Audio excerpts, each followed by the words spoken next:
Good afternoon. How are we doing? Good.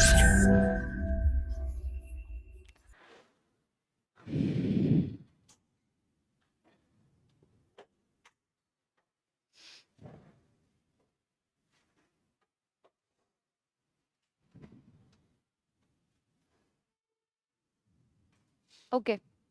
History and development of anthropology is clear. Can you broadly give me the progression of anthropology as a discipline? The phases and the scholars? Try to recollect what we studied yesterday. Formulative phase. Good. Yes. Who were the prominent people of that time? What were the prominent sources of that time? Travelogues, Socrates, Plato, or Roman philosophers. Herodotus? Herodotus कौन थे? The first ethnograph. Yes. Second phase, convergent. Scholars? Darwin तो सबसे and में आएंगे. हाँ, Darwin पे converge होगा सब, उससे पहले.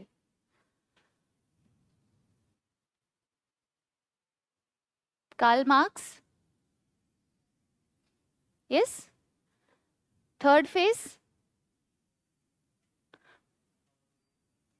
constructive. Scholars or schools of thought? Which school of thought gets established in constructive phase? Evolutionary school. And beginning of anthropology as a subject in different universities. The first setup was in Oxford, 1884. Clear? And finally the critical phase. Okay. Who gave this classification? T.K. Penniman. Okay, if you keep on revising these things, memorization will become easy. That is the idea. All right. So history and development is clear. I gave you one question towards the end, objectives of anthropology. We'll discuss towards the end of the class. Today's topic is 1.2, chapter 1.2. Yesterday we were talking about 1.1, meaning, scope and development. Today we are talking about 1.2. 1.2 has two parts, A and B. A part is relationship of anthropology with different disciplines or different subjects like social sciences, behavioral sciences, life sciences. Okay, the second part is major subdivisions of anthro and their relevance. Okay, this is the syllabus for today, chapter number 1.2. So you can help your friend here.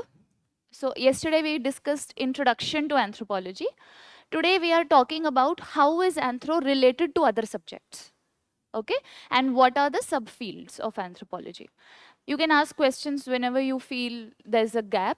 Okay, otherwise if you watch the last two classes after the class, you will get accustomed to what we are doing here, right?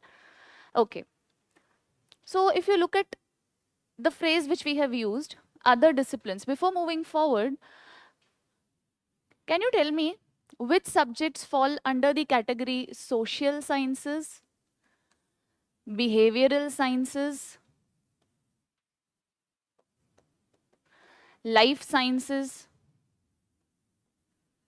and earth sciences? One by one. First, social science. Yes? Political science? Yes? Sociology? Go back to 10th class, 9th class.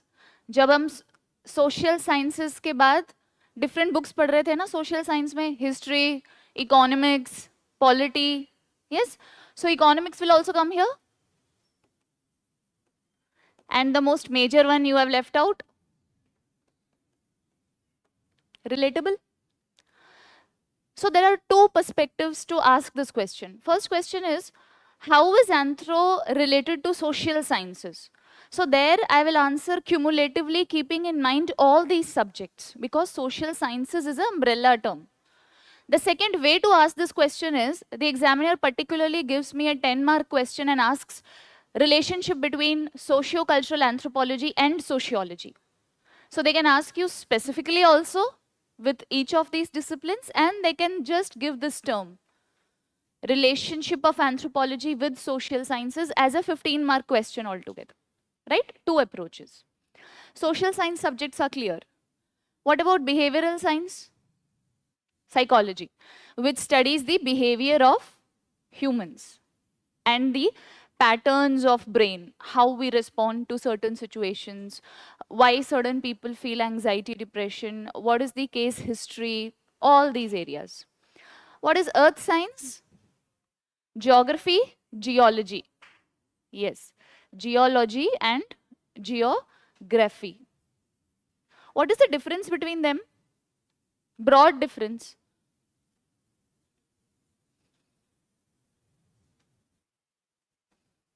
Geography की classes हो गई, पता होगा फिर तो, GS में geography हो गई है तो पता होगा.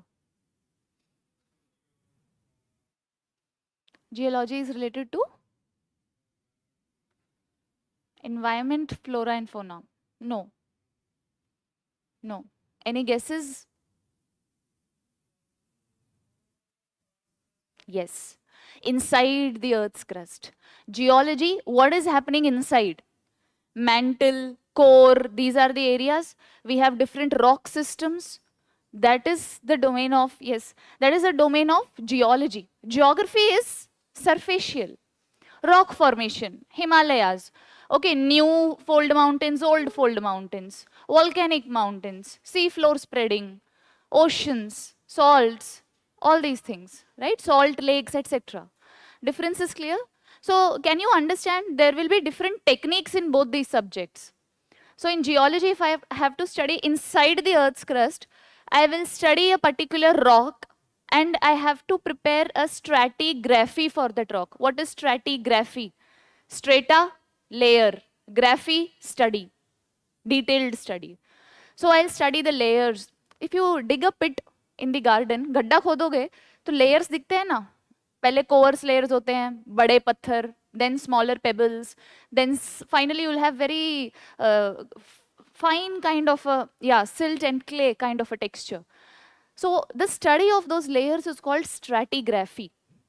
So similarly, geology will use certain techniques. So every discipline has certain techniques, certain conceptual underpinnings which they use, right? Geography and geology is clear. What is life science? Only biology? Okay, what are the two parts of biology? Zoology and botany. Okay. What else? Yes. Okay, you can call it genetics and inheritance. This is a discipline in itself. What else?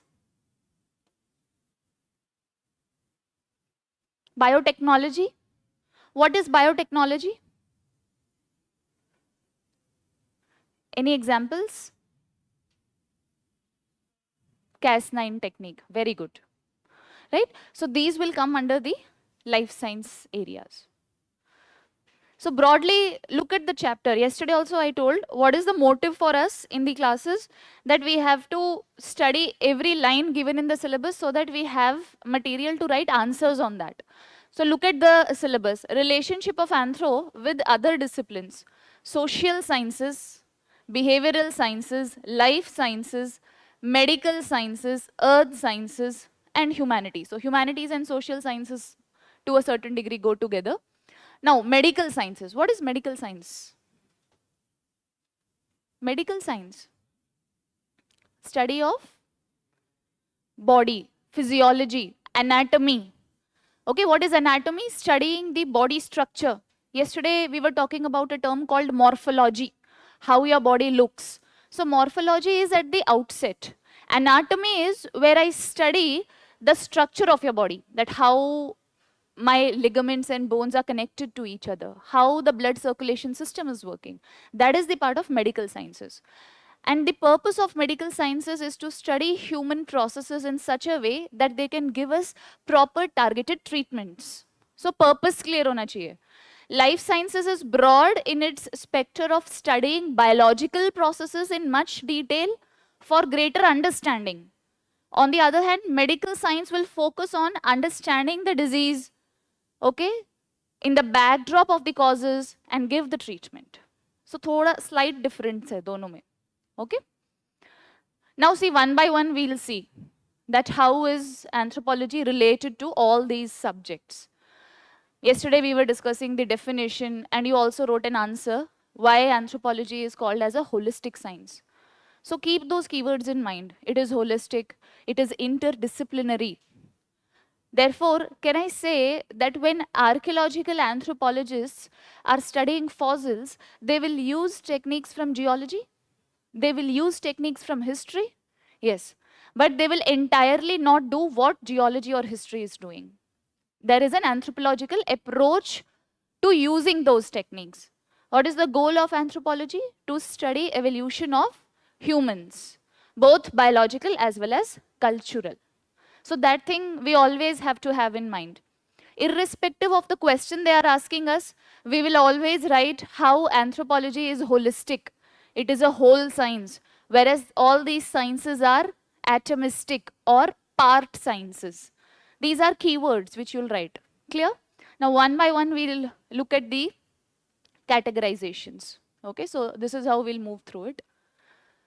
The first one we have is with respect to sociology.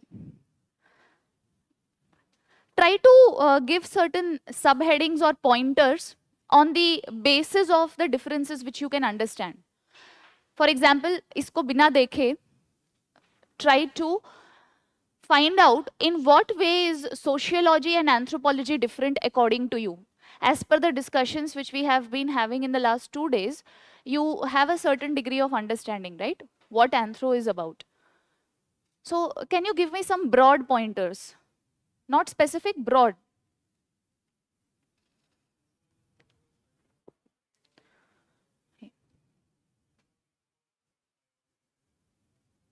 Okay, one more thing. Here we are comparing socio-cultural anthropology with sociology. There is a minor difference because anthropology is divided into 4 branches: socio-cultural, physical, linguistic, archaeological. So when I'm talking about the overlap or differences of anthropology with sociology, I'll focus on that part of anthropology which is related to society. So socio-cultural, because the rest of them are ultimately fully different from sociology. So unka comparative analysis karne ka koi logic nahi, right? So I will compare socio-cultural anthropology with sociology. As you told, the first point, that anthropology is holistic. It will cover all-round aspects. For example, evolution of societies. Since here I am talking about socio-cultural anthropology, my focus will be on studying evolution of societies. Then what is the difference? Sociology is also study of societies. Then what is the difference? Yes. Sociology is more about studying the contemporary societies. Whereas in anthropology, we begin analysis from primitive or indigenous to modern societies. Now you can understand why sociology is atomistic, why anthropology is holistic. The concept will remain same, but you will reiterate that concept using different keywords. That is the idea. So if you look at the first point, universal. Anthropology is universal or holistic, whereas that is limited. Why it is limited to contemporary rural and urban societies. Therefore, it is whole science, that is part science. In yesterday's discussion, we talked about Auguste Comte, a sociologist. I told you he's a prominent sociologist. What was his idea about society? Yes, society also evolves, grows like an organism. The concept of equating society with the organism, social organism. Therefore, prominent sociologists like, see, I've interchanged this, I'm sorry. Comte and Spencer will come there. They are sociologists. Okay, and Malinowski and Brown will come here. They are anthropologists. Okay, so what happened? Herbert Spencer were responsible for giving the idea of survival of fittest and evolution, which was later on picked up by Darwin. And Auguste Comte said, study society as you study an organism. Therefore, they were able to formulate a process, a concept to study society. But they were sociologists, जिन्होंने सब शुरू किया. And then anthropology came in. They decided that, okay, sociology is already studying contemporary societies. Let us begin from the beginning. So they built on the ideas of Comte and Spencer. Who built the ideas? Radcliffe Brown and Malinowski. Right? Malinowski I have been repeating multiple times. So you might have a broad idea now. Right? So they are considered to be the foundational people who laid the foundations of socio-cultural anthropology. Whereas sociology as a discipline was more matured under the guidance of Comte and Spencer.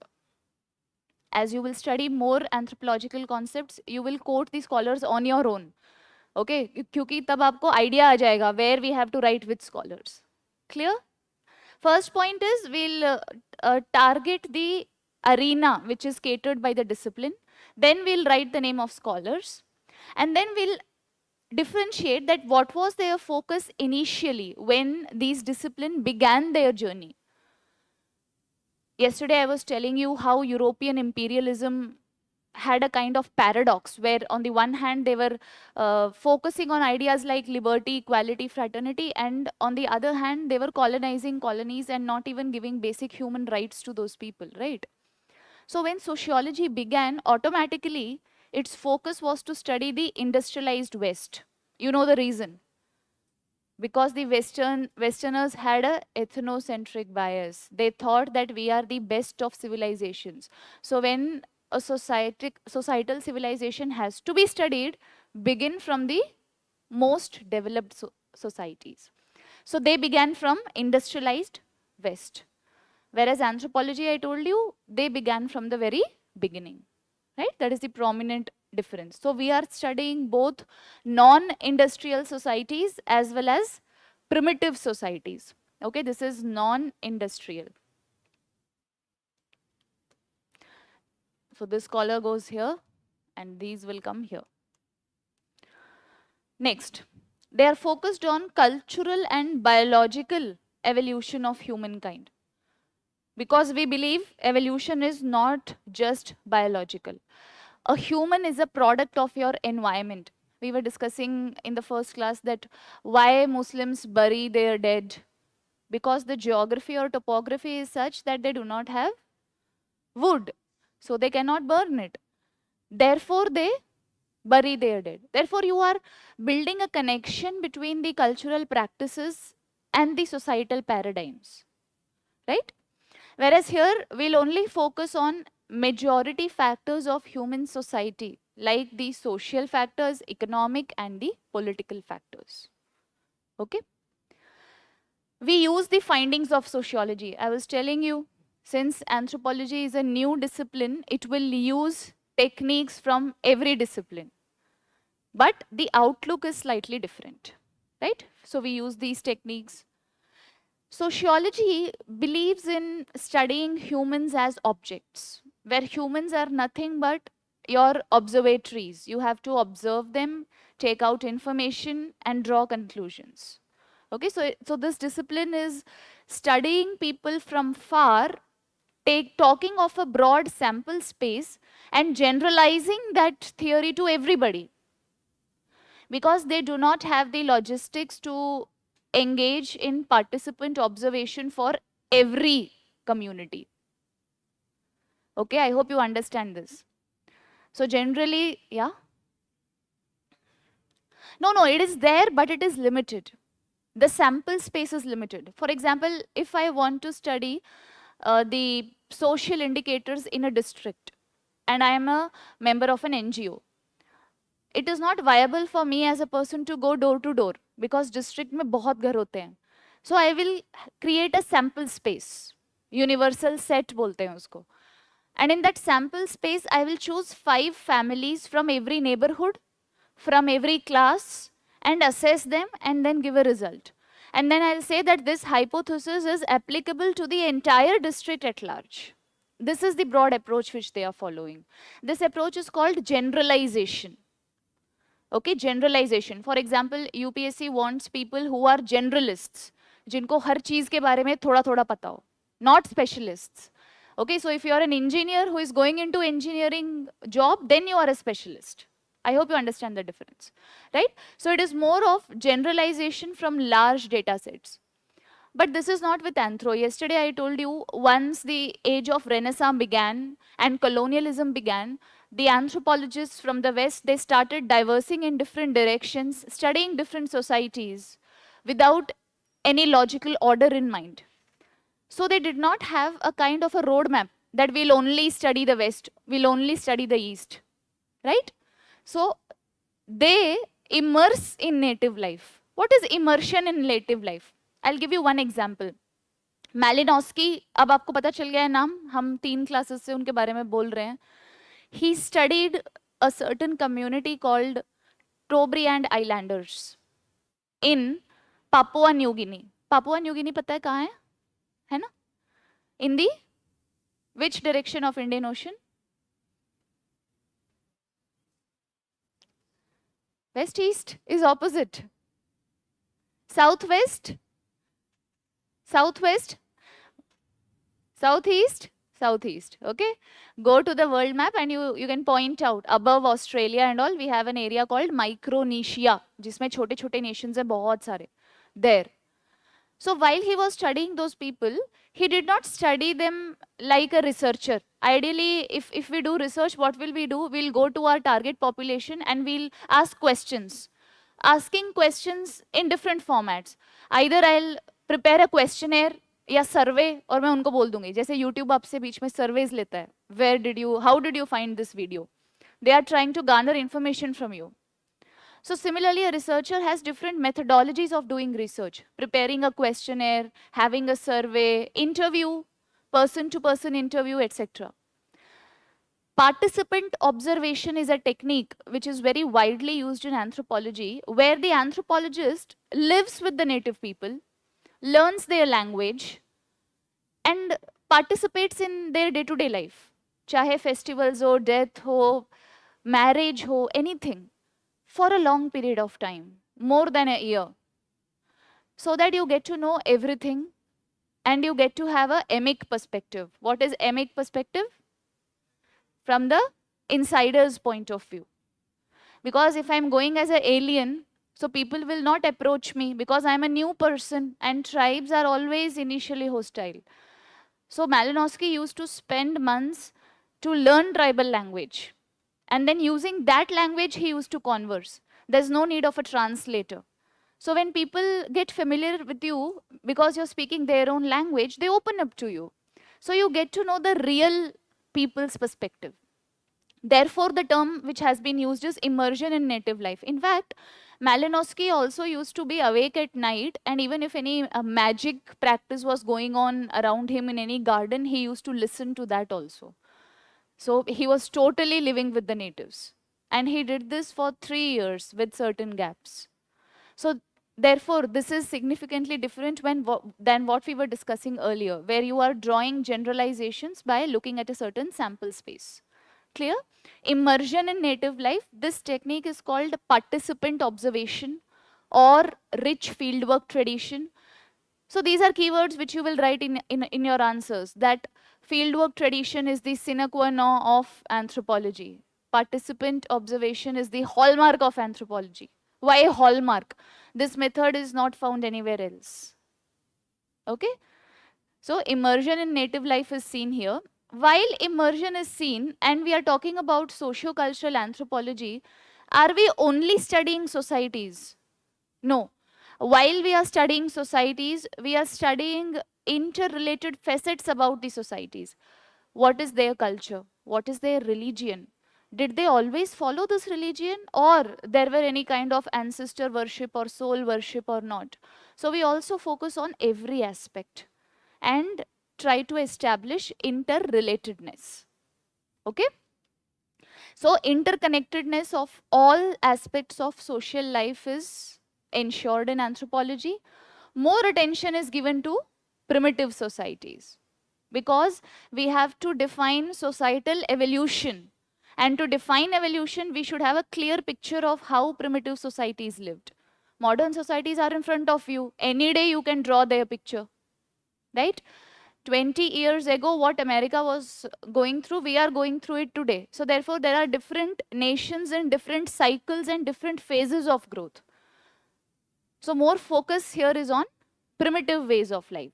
Okay, everything from religion, magic to science. That is why it is considered holistic. Whereas here we see techniques like schedule and questionnaire are used. But this is based on participant observation. Schedule is a research method where you will prepare a kind of culture related questions for that tribe to answer. So there is a topic in paper 1 called research methods in anthropology. So in that research methods, you will study all these methods.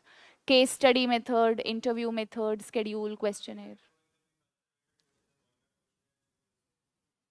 Yeah, no, questionnaire is random questionnaire. What is your name? Who is the head of the family? Okay, who owns the property? What kind of food do you eat? All these are questionnaire. Questionnaire can be anything. Okay. Okay, despite all these differences which we have established, there is a certain degree of similarity between both the disciplines. Because I told you till the 1870s, both of them were running parallelly until we were established as a different discipline. So much so that anthropology was sometimes also called as comparative sociology.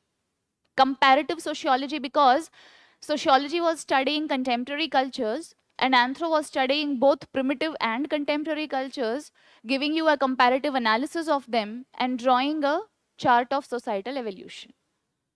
Right? So there is, if you ask me, the most degree of overlap you'll see is going to stem from here. Not with respect to life sciences or psychology or geography or history. The most significant overlap will be here and to some degree in history also. Right? With sociology, is it clear? Now, coming to framing of an answer. This is the fodder which we will use to write the answer, but you can frame the same things into subheadings. For example, methodological differences, where you can highlight the difference in the methodology. Second, approach. Okay, so whether it was holistic or it was atomistic. You can give subheadings also. In your handout, that pattern has been included, so you can use that as a reference. Right? Here we are talking about major pointers which differentiate them. So here we are more focusing on understanding the differences. While you frame them, you can frame them by giving broad heads. Right? Okay.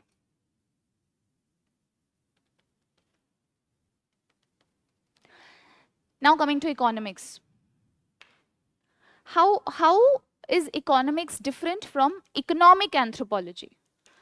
So economic anthropology is a subdomain of socio-cultural anthropology, right?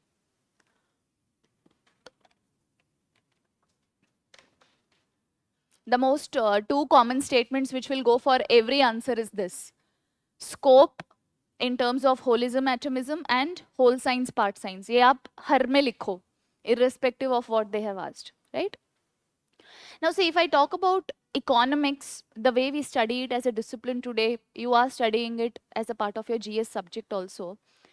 We try to understand the growth patterns in different societies. What are the factors which can, promote consumption patterns, promote profitability and all such things. Okay. Whereas if I talk about economic anthropology, we focus on why certain economic systems exist in the way they are existing today or in the erstwhile societies also. For example, yesterday somebody was telling us about barter system. Now, what is barter system? Exchange of goods. But if we go and study tribal societies meticulously, you will see barter system can be of different forms. One form is double coincidence of wants is needed to fulfill a barter system. What is double coincidence of want? Not the same thing. Mutual exchange. For example, if you have a table and I have a shoe, to facilitate the barter, you should need a shoe and I should need a table. Only then the barter can be successfully implemented. But if you think logically, will always this happen that the double coincidence of want will get fulfilled? It's a very tough procedure to find someone who wants what you want to sell. So therefore, you will see there are different types of barter system. One type is silent barter system, where there is a tree and below the tree people used to leave their belongings, whatever they want to barter with. So you will just come here, there is a pool of things, you leave your thing and you take what you want and you go. But it works only when the morality of people involved is in a good place. It will not work today, okay? Because today, chappal in front of the temple will also go, okay? Not about barter. What to say about barter in the front way. So therefore, studying primitive economies and their ways of sustaining. For example, this was a method. Similarly, there used to be a potluck ceremony where the chief of the village would invite everybody for a feast, a ritualistic feast. If you remember in the keyword class, we were talking about polygamy. And I told you there are different reasons for polygamy. In hill areas of India, polygamy means less division of land and more hands to work, right? Another reason I gave you was to have a sense of social status in your society. So there is a case study of Sembaga tribe, T-S-E-M-B-A-G-A, Sembaga tribe, who are predominantly pig rearers. They also follow polygamy because you need a lot of people who can take care of the pigs in day-to-day basis. And then they organize a ritualistic pig feast where they kill the pigs and invite the entire village. And the greater number of people who are invited to your feast, the greater is your social status. And to invite more people to the feast, you need more pigs. To need more pigs, you need more wealth. Therefore, you need more people who work for the well-being of the pigs, and therefore polygamy. So here, economic organization is linked to culture. It is linked to their society and marriage as well. So you can find the interlinkages, that how we can go in reverse engineering and can establish different facets about the society by studying their economic processes. Is the example clear? These are two methods. Okay, when we'll come to the chapter economic organization, we'll study different methods of economic organizations which are prevalent in these societies. So I gave you one example, barter system, one potluck. Similarly, there is another system called redistribution. Okay, where the head chief is distributing certain gifts to people who are coming in his household.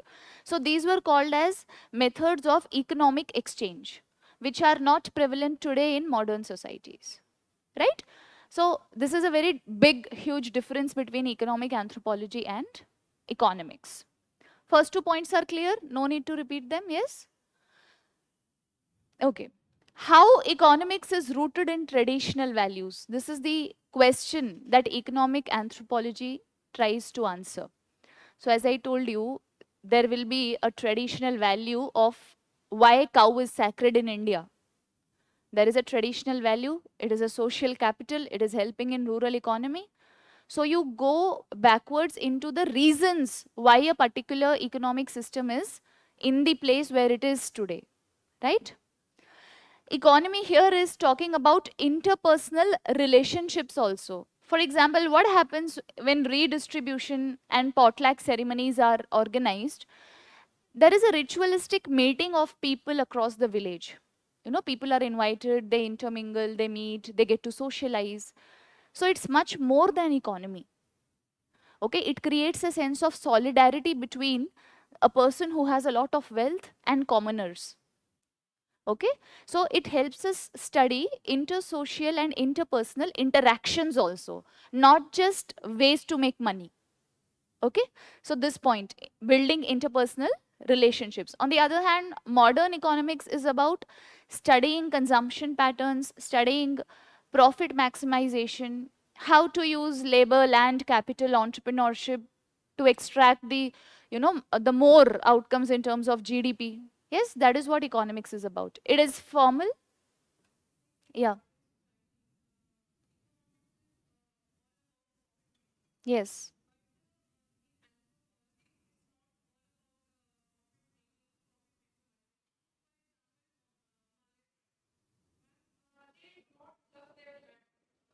Plow.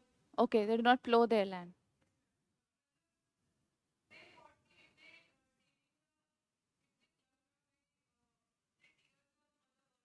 Yes. Yes. They Yes, yes, yes. Malayer tribe, they consider earth to be like womb of the mother. So therefore you cannot use any tools because blood will come out. So they commemorate earth with a mother. That is one notion, right? Very good example. You can write this as an example also. Yes, it makes things more clear. Whereas formal economy is more theory based. We talk about different perspectives, different theories. You will study GDP, GNP, you will talk about different approaches, how trickle down did not work, right? There are a lot of economic scholars. So it is based on hypothesis, on theories. It deals with economies as a instituted process. Okay, we'll come to this. It uses fieldwork and comparative analysis. This is fine. Economy as an instituted process means where we are studying economics as an institution, how it is also correlated with other social institutions, not just the central aspect of money making or sustenance. You'll again come across Karl Polanyi. We'll come again when we talk about formalist and substantivist debate in anthropology. We'll talk about this in economic anthropology in much detail. Okay, so I've quoted him here because once you study economic anthropology, you will be able to quote this point very easily, right? Economics is studied with an institutive process and it is a substantive approach. Substantive approach which talks about the substance, the real reason behind how economics operates, right? Whereas formal approach is a theoretical approach, right? Okay. Now talking about political science. Okay, the major difference between political science and anthropology will come in terms of studying territory, nation, or nation states. Political science comes into perspective when there is a state. Okay, for example, the state has to be in a certain order. When you talk about political science, starting from Socrates to Plato, we have different schools of thought where everything revolves around how a modern state should function. Whereas in anthropology, we go back and study tribal societies where there was no concept of state. They were stateless. There were chiefdoms, and even before chiefdoms we did not have any kind of a proper territorial arrangement, because we talked about this earlier. They were believers in the idea that the resources are community owned. They are CPR, community protected resources. So even before the concept of state came in, political anthropology was studying those societies who were stateless, right? Who did not have the collective identity of belonging to a specific territory or government, so to speak. There were no governments in place for a very long time, right? The most ancient form of rudimentary governmental forms which we see is in the form of, there was a random tribal chief. So if you look at the Naga tribes, to identify who is the chief, look at their headgear.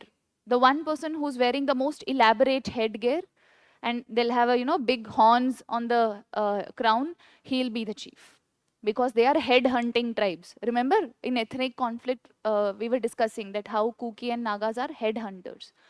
So they are wearing their game. When you hunt any animal during hunting, you call it your game. So you're wearing your game as a representative of your prowess. Okay, so they were considered to be chiefs, and the idea to elect a chief was different, dependent upon obviously your age, your experience, and how many animals you have hunted and what kind of status you observe in the society. There was no existence of a concept of state at that particular point, let alone democracy, right? So political anthropology studies political systems of primitive as well as modern societies. Whereas the bottom line of political anthropology is that man is a political being. Man cannot remain apolitical. So if you go to a tea shop and you see people will be debating, okay, right, left, and center. Okay, they are debating just for the sake of it, and people end up fighting also. Where there are no vested interests in whoever wins the election. They might not even be exercising their voting rights for that matter. But there is a deep interest in politics. So political science is driven by that idea, that man, by the very inherent nature, is a political being. But anthropology will look at a different angle. How and why is man political? Why, what are the reasons behind which man became political? What kind of political institutions can exist in different periods of time? Like we were talking about chiefdoms, then came states, then came democracies. In between you will see autocracies, and even today we have constitutional monarchies also. So that gradation is what is focused upon in political anthropology, right? So we are studying why and how of man becoming a political being. Whereas there we are assuming that man is a political being. We'll focus on evolution of political systems in tandem with social systems. So I gave you one example. In the Nagas, if you want to identify the chief, he'll be wearing a very elaborate headgear. So the political system, the political post of being a chief is coming attached with a certain prominence, with a certain social status. So in Sembaga, the number of pigs you own, you are that much rich. Okay, your social status will go up automatically if the number of pigs you own are more, because it is based on pig wealth. So your political status is linked to social status, right? Here. Now, here we study different mechanisms of social control. In one of the classes, we were discussing what is the function or purpose of religion. So where we discussed that religion acts as a method of social control. If I ask you today, what are the methods of social control? You will probably tell me Supreme Court judgment, CPC, CRPC, laws, legislations, and constitutional paradigms. But in the erstwhile times, there were different kinds of social control, okay, depending upon the community you were a part of. So all those rules will be studied in political anthropology. Whereas modern political science deals with laws, order, courts, judgments, right, all these things. Here we have expansive comparative understanding. What is expansive comparative understanding? Where we are comparing societies as they graduate from one level to another level. What is the difference between a monarchy and a democracy? What were the differences in terms of rights, privileges? French Revolution and American Revolution laid the foundations of the ideals of humanistic virtues, but Indians here were not granted those virtues, no? We had to fight for that virtues. So therefore, because we were a colony, we were under a monarch, whereas America had fought for its independence. So in the same timeline, we have two different types of governances in place, where people have different rights. So therefore, you can do a comparative analysis and you can build an understanding of political systems with the evolution of human societies, right? Its comparative understanding is limited because it is textual. In pol science, we study different forms of government, what is their roots, what is their history, who are their scholars, etc. So it is largely textual. Fieldwork tradition goes without saying in every answer. Now here in anthropology, we have different approaches to look at a certain perspective or a view. For example, structural functional approach, conflict approach, processual approach, world system approach. These are names of approaches where you are looking at a particular situation, a particular political system from a certain perspective. Whereas in pol science, we have structural, functional and Marxian approach. See, here we have structural functional approach because of Radcliffe Brown. He was responsible for establishing a school of thought called structural functionalism, where he gave the theory of social structure, that society works in social structures. There are certain paradigms of social structure. So these are approaches to look at worldviews, right? It will become more clear as we'll talk about political anthropology in much detail. Okay, it's a full-fledged chapter under socio-cultural anthropology. Okay.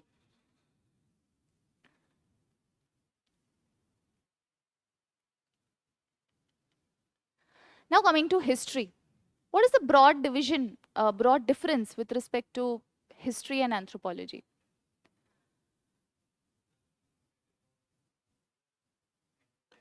Rulers already happened. What is the difference between prehistory and proto-history?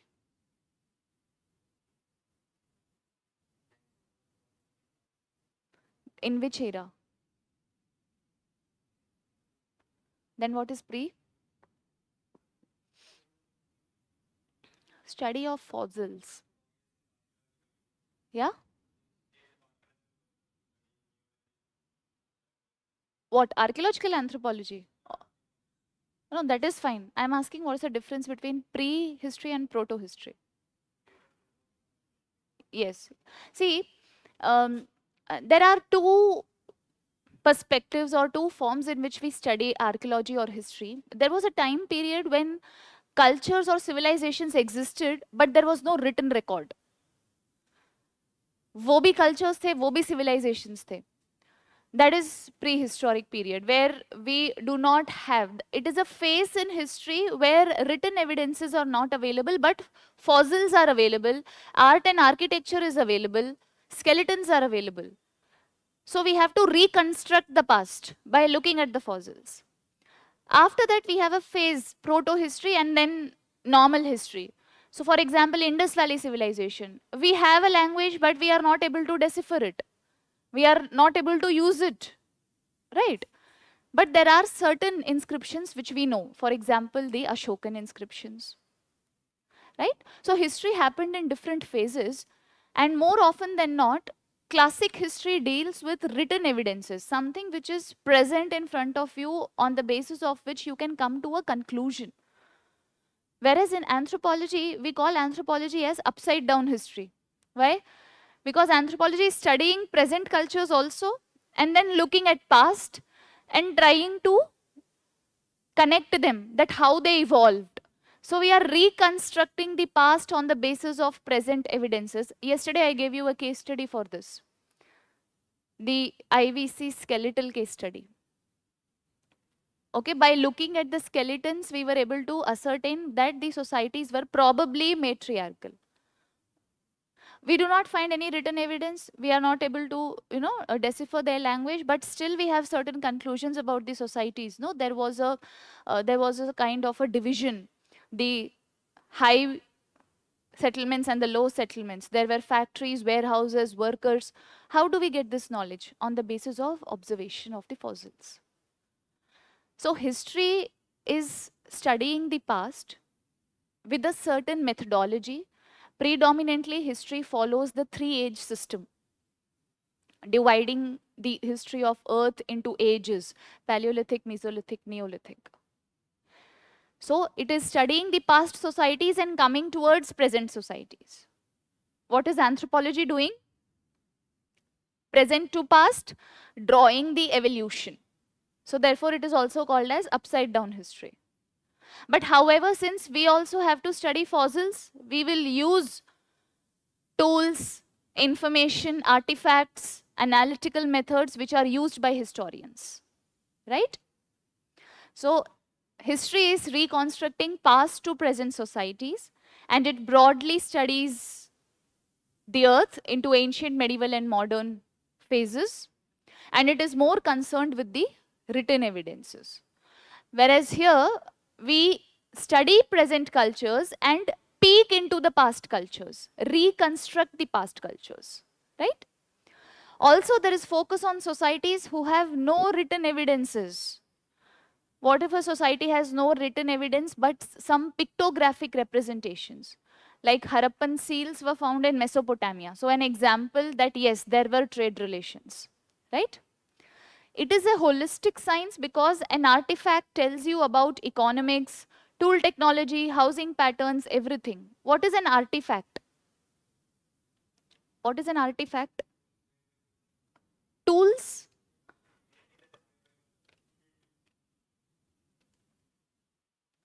Artifact is any remnant of a past culture. It can be a tool, it can be a painting, it can be a bangle, it can be anything. Okay, when you find a fossil, you call it an artifact because it will give you some information about the society it is coming from.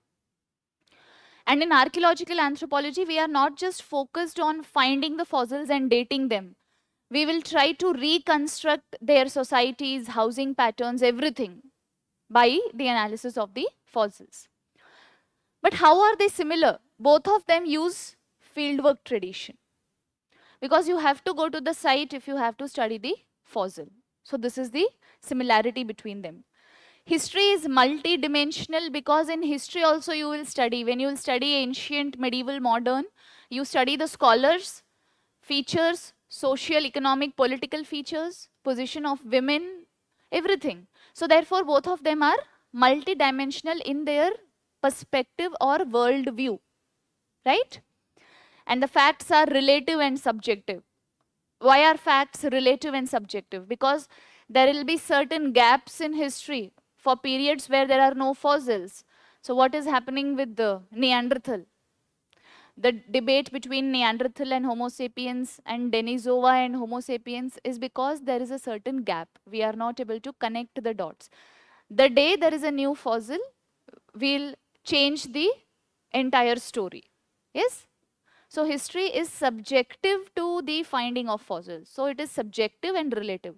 Subjective means it is open to interpretations.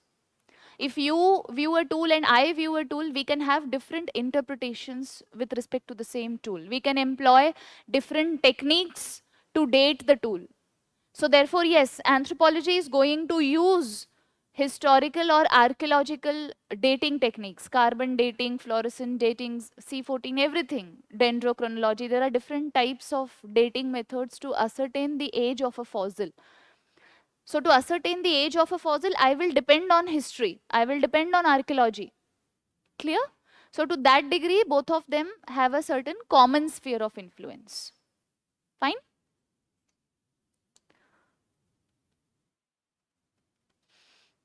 Okay, medical sciences. The broad difference here, so we were discussing what is medical sciences, where we talk about human physiology, anatomy.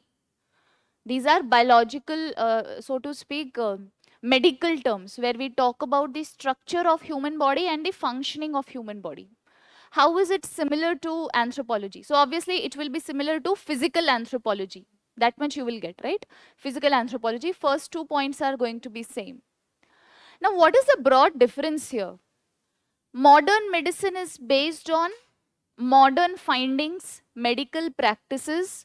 It is based on studies carried out in hospitals, dispensaries. So have you seen every hospital has a college attached to it? So you have resident doctors, doctors who are pursuing MBBS in that college and they are learning their practical work inside the hospital. So even if there are some research work which is going on, let's say in the tuberculosis ward or department, they are doing some research.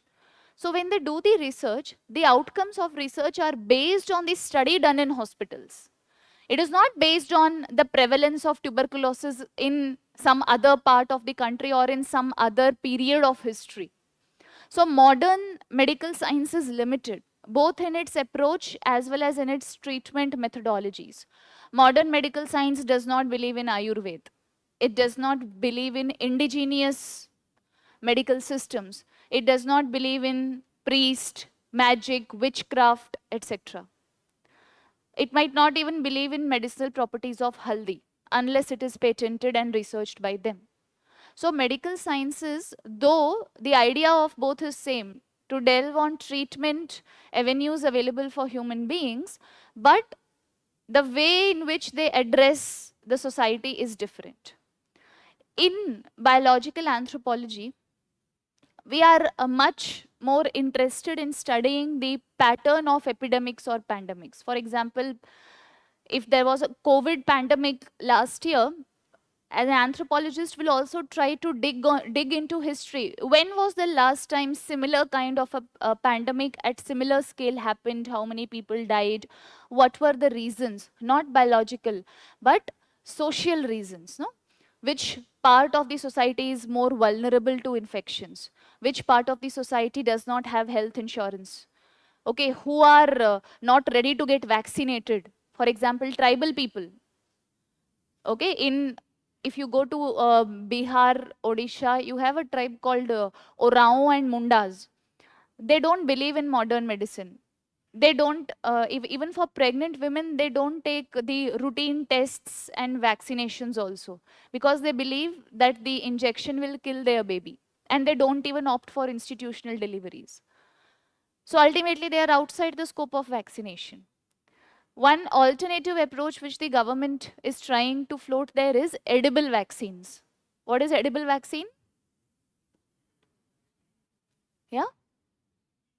Eatable. Example? Like banana vaccine. You have a banana and you insert the vaccine inside the banana and make the person eat the banana, not the vaccine directly. Because eating a banana is more acceptable to them, an ASHA worker can convince them why banana is important for your health, especially in that period. So they think that the doctor will kill them. That's the idea which they have. So they avoid hospitals. So anthropology talks about these practices also, not just about medicines, diseases, and treatment.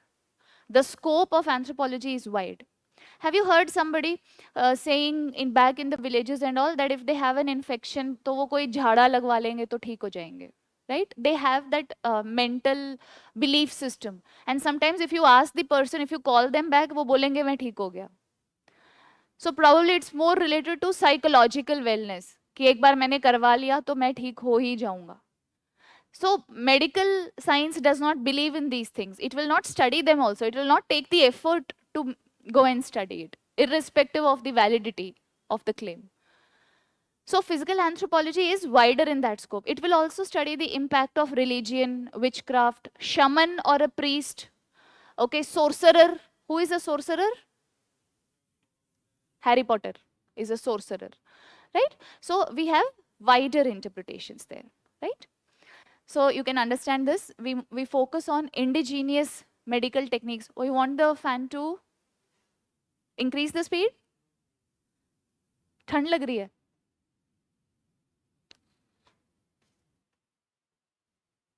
Should I keep it at minimum or 0? Minimum. Okay. Do you know some traditional healing techniques from your places, from your states?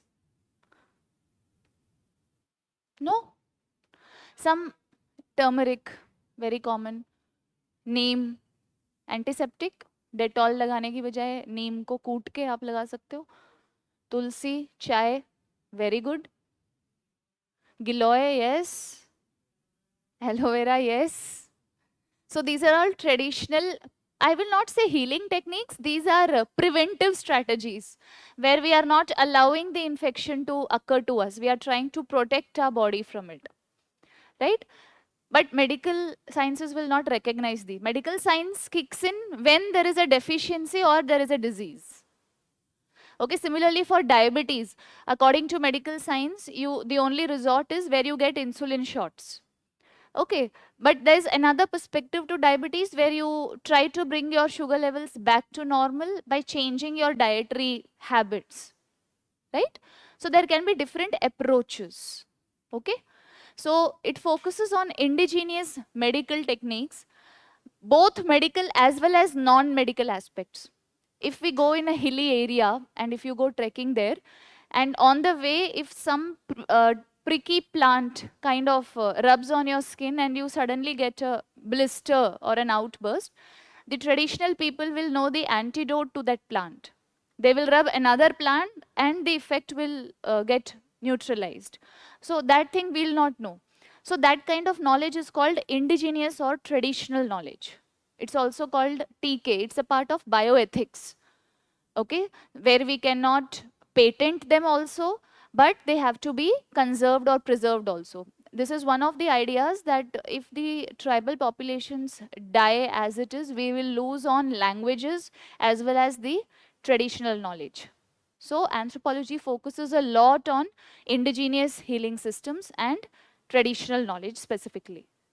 Its focus is epidemiology. What is epidemiology? Studying the incidence of epidemics, right? Ethnomedicine. Ethnomediциnology is a branch which talks about a particular medicinal practice which is found in a ethnicity. Ethnomedicine. Ethnopharmacopoeia. So pharmaceutical practices in particular ethnicities. So ethnopharmacopoeia. When you have time, try to learn about traditional healing practices in your area, in your ethnic area, okay, which you can use as your own example also, okay. Now coming to the causative factors, this is the most interesting part.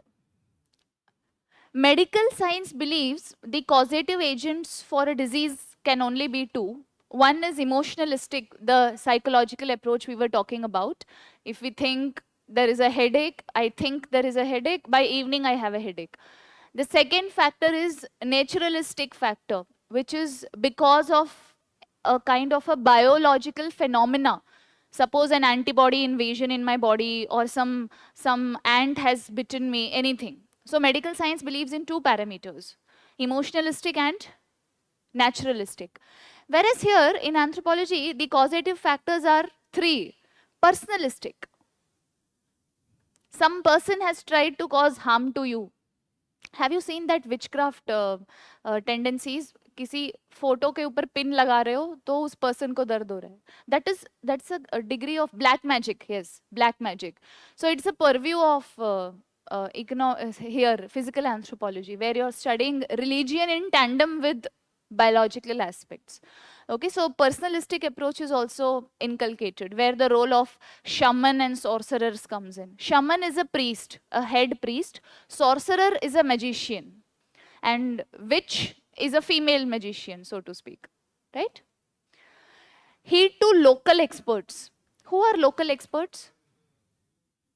Sorcerer predominantly is a male. That is why we have a different category called witch. You know? Who are local experts? Ved, Hakim, okay, who are local to a particular area, who know the medicinal properties of that area and they are specific to that area, right? So it also incorporates their impact, and it facilitates the impact of religion, magic and taboo together. So the causative agents of a particular malfunctioning in your body can be different. This is what physical anthropology believes in, right? So medical sciences is based only on hospital and dispensary studies.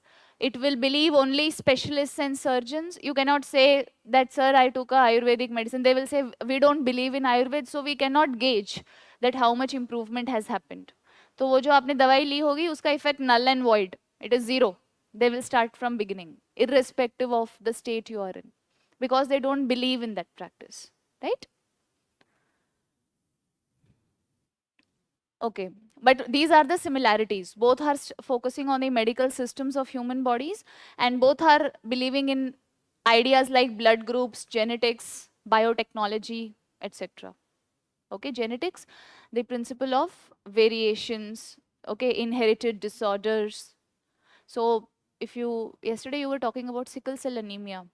So if we increase literacy about sickle cell anemia in areas in India where sickle cell anemia is endemic, we can educate people. There is a process called genetic counseling. It comes under this.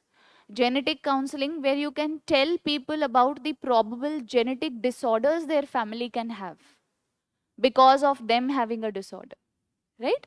So these are also a part of biological anthropology, right? Now coming to life sciences.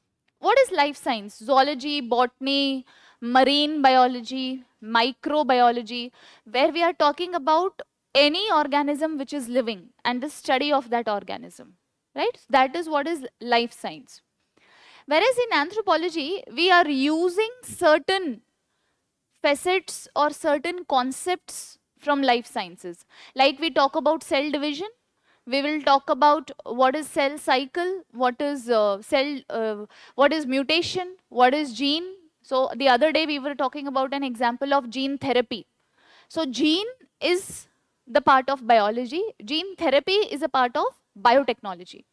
So anthropology is using both these techniques now, right? So anthropology is not studying all organisms.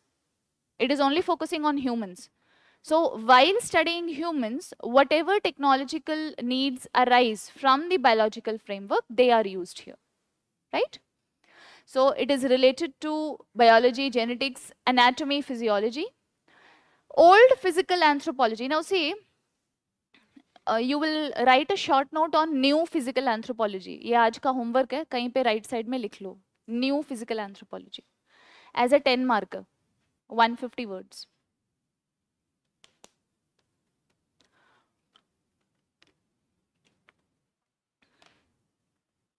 Now coming to the reason. When physical anthropology began, the focus was largely on races, primates and fossils. Why races?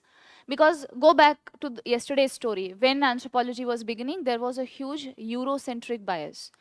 And to justify the Eurocentric bias, these people wanted a racial theory which would justify that why Western races are superior than the indigenous races. Therefore, the origin of racial theory will happen. Okay, in the racial theory, later on we'll study, there's a chapter called racism, that how people are, differentiated on the basis of shape of nose, shape of head, height and build. And just on the basis of these morphological parameters, there are interpretations that you are a backward race and you are a forward race.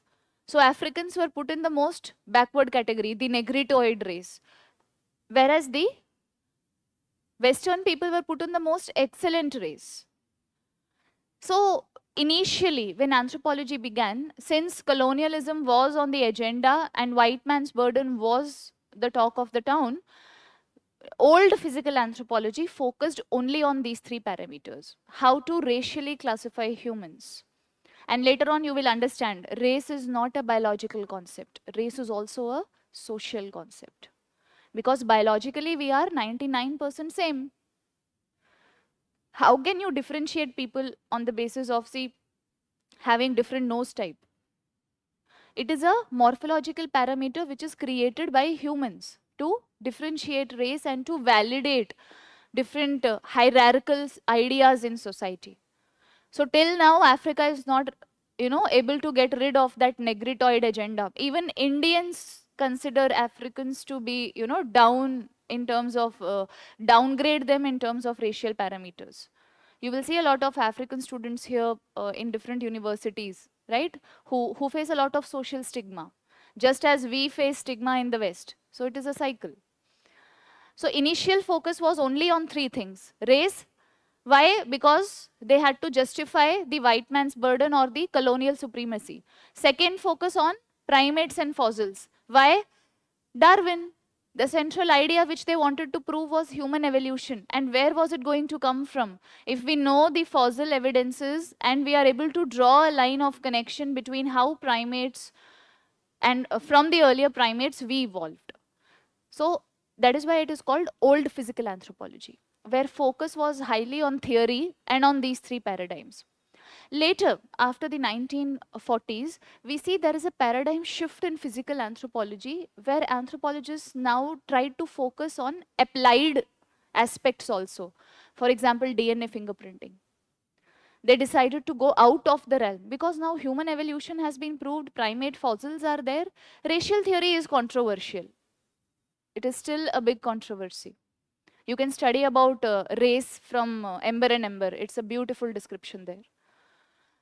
Then came new physical anthropology, where it was decided that we should use tools of biological anthropology in applied way, not just in theoretical way and to prove rubbish. So they shifted their direction towards applied dimensions.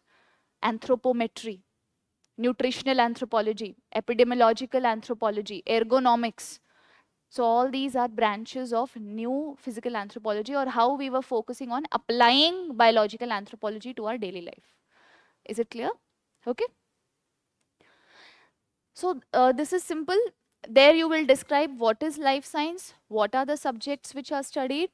Here we'll focus how anthropology is using concepts from life sciences, what is old physical anthropology, and how it, so this homework I've already given you, right? You will write an answer on new physical anthropology tomorrow.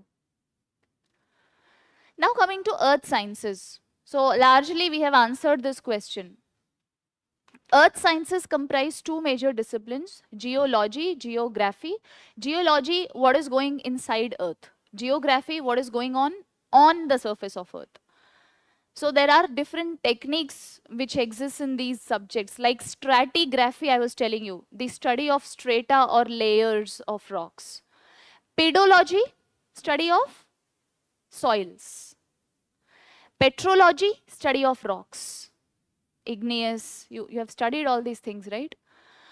So these studies will be used by anthropologists to ascertain, because we are dealing with fossils, we'll need these techniques, right? So it is used for analysis of archaeological fossils. And now if you look at the aspect that how climate change is impacting human environment, the first keyword which we discussed was Anthropocene, where we discussed geological time scale. Where has it come from? Geology. So we are referring to the geological time scale to place different species in different phases and to study them. Secondly, we are able to study in detail the impact of climate on humans and the impact made by humans on the climate. It's both ways. And third, there is a specialized discipline in geography which is called human geography, where you study about population parameters, theory of Malthus. NCERT hai aapki, class 12 ki. Okay. One is physical geography and one is human geography and one is economic geography. So in human geography, you will study settlement patterns, nucleated settlement, far settlement. So where there is a river, you have very close settlements, no, along the fertile plains. So all of that comes under the realm of human geography. So in anthropology also we study settlement patterns, etc. So we use that aspect here. So human geography is used to study settlement patterns. Climate changes are studied using the geographical techniques, the use of geological time scale. And we also study traditional ecological knowledge, which is not studied by the earth sciences. Okay. For example, there is a species which is called ecological engineers. Who are ecological engineers?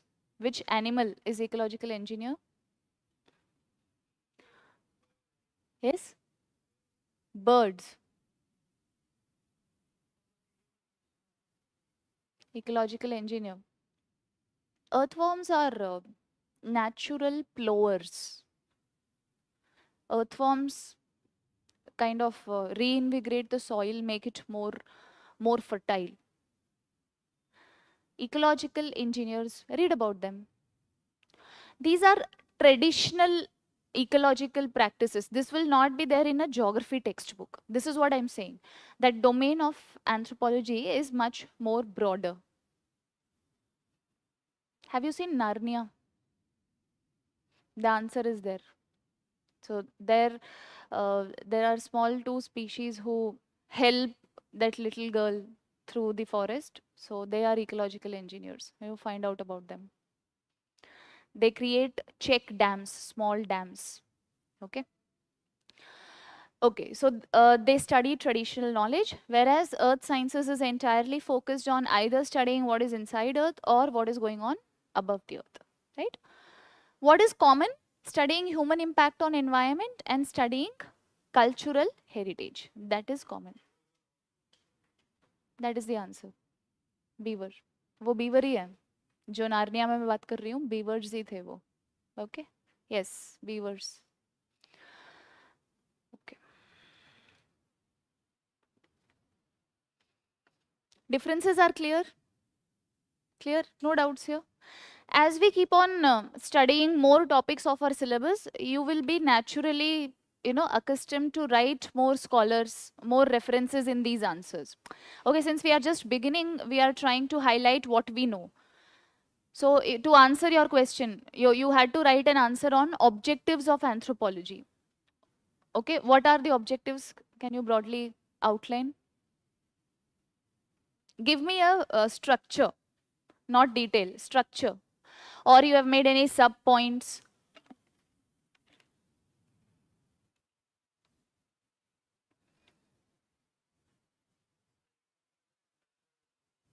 Okay.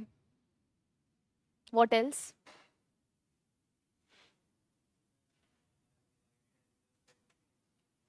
Stakeholders and students.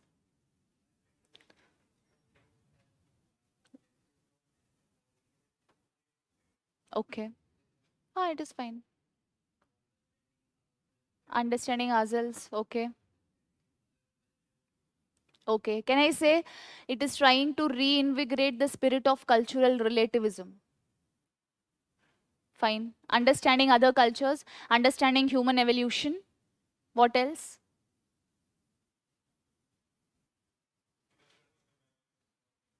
Understanding cultural norms and values. Very good.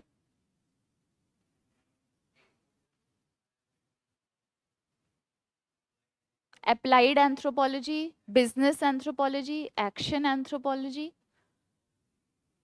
policy making. यही तो लिखना था, सब कुछ हम discuss कर चुके थे. We had to write those points in the form of an answer. Objectives में we have to write what is the discipline aiming to do. In scope we have to write how beyond, how up and far can anthro go. In relevance we have to write the contemporary relevance. Examples in policy making, examples in DNA fingerprinting. You can quote certain murder cases. Okay. Twin studies. These will come under relevance. So you have to underline the keyword which the examiner is asking you. Okay, that is the motto of these classes. We should get to know what we should write. Relics? No, relics will not come in relevance. Relics will be the remains of the discipline, right? Okay, 1.2b. 1.2a was relationship of anthropology with other disciplines. 1.2b is subfields of anthropology, their scope and relevance. What are the subfields? You all know by now. Okay, prominent 4 subfields are what we have been talking about. Can you tell me the subfields?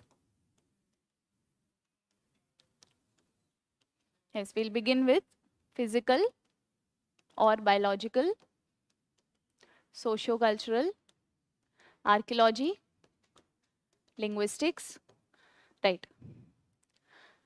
The most acceptable 4-fold division of anthropology, which we follow today, was given by Franz Boas. Remember this name, okay? Franz Boas. Who is Franz Boas? He is an American anthropologist and the founder of a school called historical particularism. Try to understand. Break the name of the school into 2 parts. Historical particularism. What do you mean by historical? History. Particular. That means something specific about a history. What has been the purpose of anthropology? To study different cultures, to study their evolution. So there were different approaches, I've told you. One of the first approach was evolution, which we discussed yesterday. There will be different approaches, eventually we'll study them. One of them was historical particularism, which was given by Franz Boas, where he believed that every culture has a specific reason why it exists.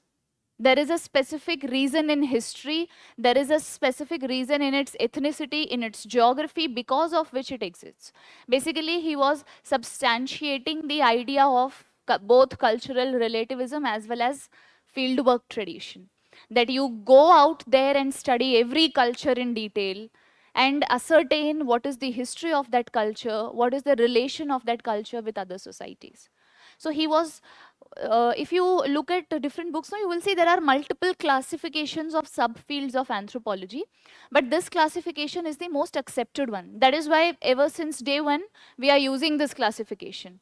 Now, since we are dealing with this topic in detail, classification and their scope, so we have to know the scholar who was responsible to give this broad classification. Fine, this is easy. Now we have to one by one try to ascertain what these disciplines are, what is their definition, what is their scope, what is their relevance. This is the idea.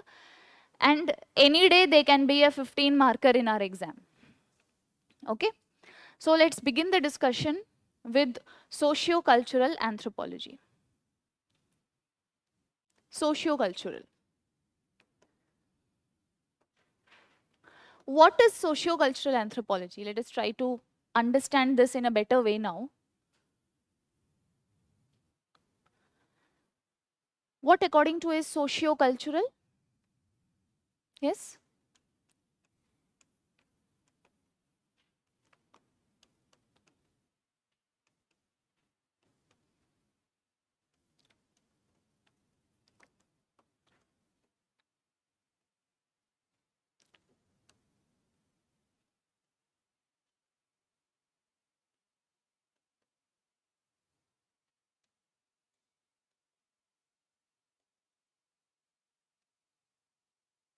Okay. We were beginning the history of development of anthropology yesterday by the very common question that for the long periods of time, human beings did not think to study of themselves. It came at a much later point in time, because there were certain belief systems which were prevalent at that point in time, that everything is a divine creation. Remember the order of the church, so you cannot go against the church. So everything was divine creation. The argument finished there, that you cannot reason beyond that. So once anthropology as a discipline got established, now the time was ripe to try and answer each of these questions. How did societies come into existence? What is culture?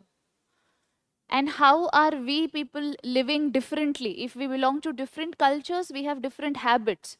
How does that happen?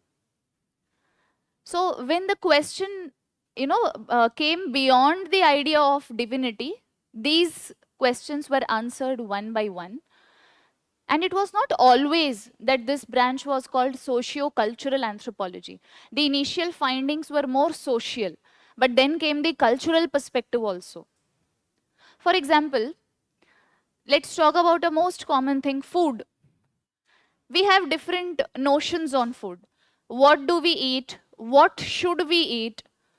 What should we ideally eat according to fitness experts, etc. Right? The keto diet, the oats diet, etc. And what is prohibited in your religion? And what do you like? There are different paradigms of food.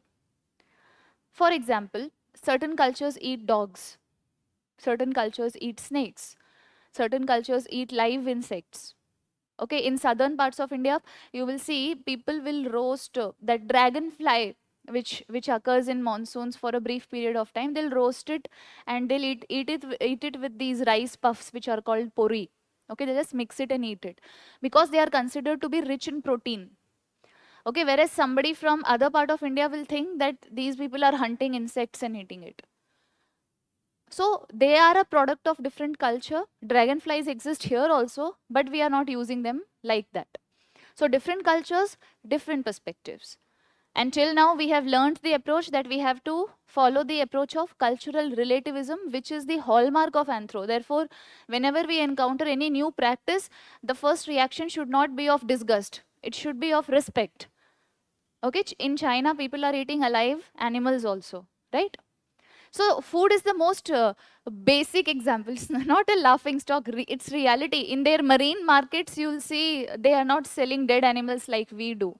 They take it home and then whatever they do with it. Okay, that is at their disposal. Fine. In fact, COVID outbreak was from one such market, right? The Wuhan Sea market, marine market, so to speak. So food is one such thing. When anthropology began its discussions, its orientations, its research, the idea was to connect with society at large and bring out the reasons that why different people were having different notions. The initial thought process was around social ideas, where every reason was assorted to social institutions and their existence. For example, in my religion, let's say pig is prohibited. In Hindus, cow is prohibited of being eaten. That is a taboo. That is a prohibition. That is a sanction. That for me is a social reason for not eating a cow. When I talk about cultural reasons, I will go beyond the questions. Why is it not allowed to be eaten? Is there any logic behind this? For example, we were discussing, okay, there is a rural economy which is dependent on the cow. Therefore, it is not eaten. So the dimensions were different initially. One basic example is the panchayat system. Suppose I'm studying the political institution in a specific village, and every village has a panchayat, and I'm studying the panchayat system. What is the social view of panchayat and what is the cultural view of panchayat in anthropology? The social view will be studying its structural features, like how many members are there. Okay, is there a reservation for a panch that a person who is the sarpanch should be from a ST community or should be a woman, etc.? What is the composition?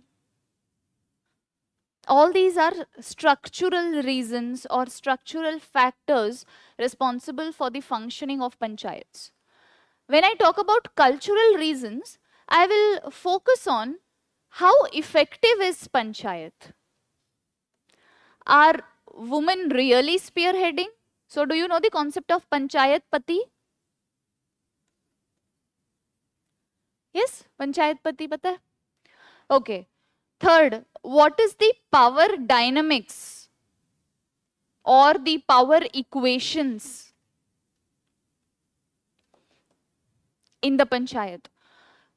Okay, whose decision is more? What is the caste representation? So can you understand? We are talking about the cultural narratives which are influencing panchayat, which is a constitutional provision. This is the realm of socio-cultural anthropology. It begins with answering that what is society, what is culture, but then it garners different perspectives which we have around us. This is the idea. For a long period of time, this particular field of anthropology was called ethnology. Ethnology. So you know what is ethnology now, right? What is ethnology? Cultures. Why? Because initially anthropologists were doing this only. Remember the era of Renaissance? Therefore, people are going in different directions, studying different cultures. So recording those cultures was ethnology and comparing those cultures. Socio-cultural as a dimension came at a much later point in time, where you started debating the existence of certain institutions, or you started highlighting the relevance of certain institutions, right? So it was called ethnology for a large period of time, but later on it was given this particular name, socio-cultural anthropology. In fact, to quote a scholar, we don't live by our genetic instincts, but by a self-acquired mechanism called culture. This is nothing but enculturation. Remember enculturation? What you learn from your parents on a day-to-day basis, enculturation. It is not biology, it is not inheritance, it is what you see and what you accept and respect as a culture. right? Food habits are also enculturated, right? So this perspective started building at a much later point in time, and therefore there emerged a lot of sub branches of socio-cultural anthropology also. So now if you ask me what is ethnology, ethnology is now a sub branch of socio-cultural anthropology, but for a large period of time it was called as ethnology. Okay, now talking about specializations and subfields.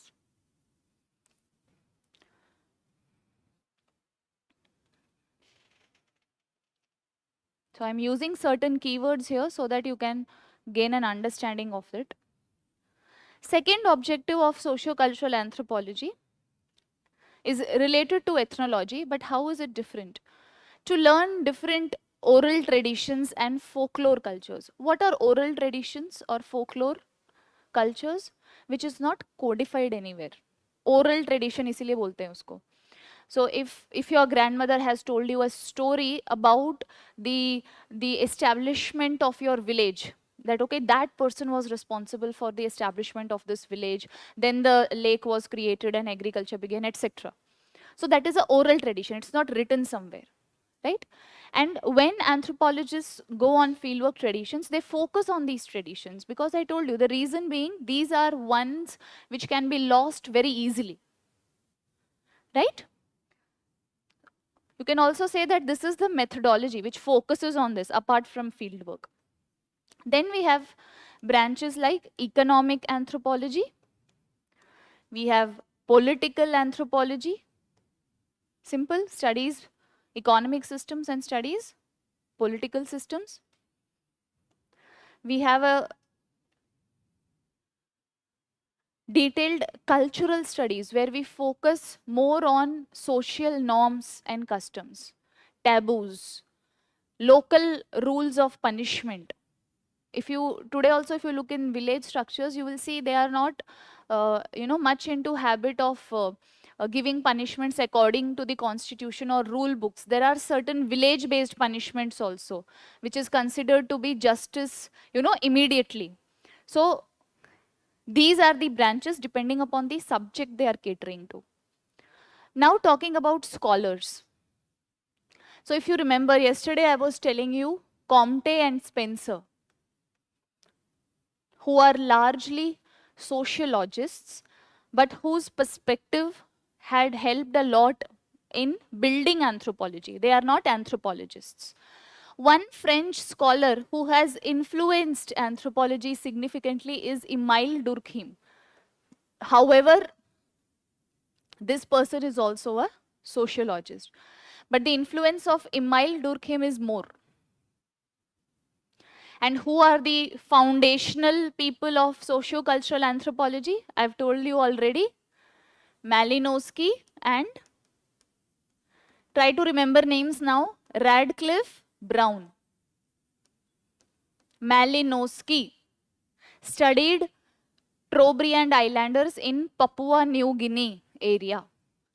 Radcliffe Brown studied Andaman Islanders in India, and more specifically he studied the 𝐂𝐚𝐺 tribe.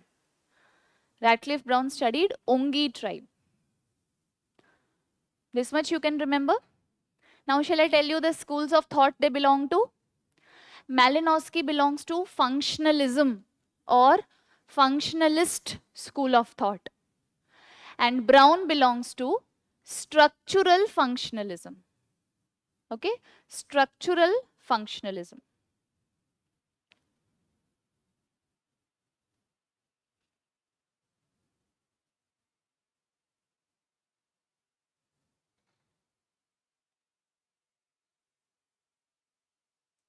Yes, Andaman Islanders and more specifically the 𝐂𝐚𝐺s. He studied the 𝐂𝐚𝐺s. Okay. So till 19th century it was called ethnology, but later on from the 20th century there emerged two schools, social and cultural, then both of them merged.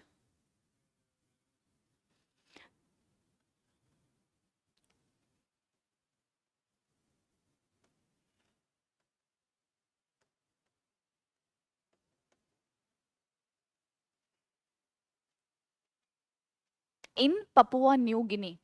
Papua New Guinea. Okay.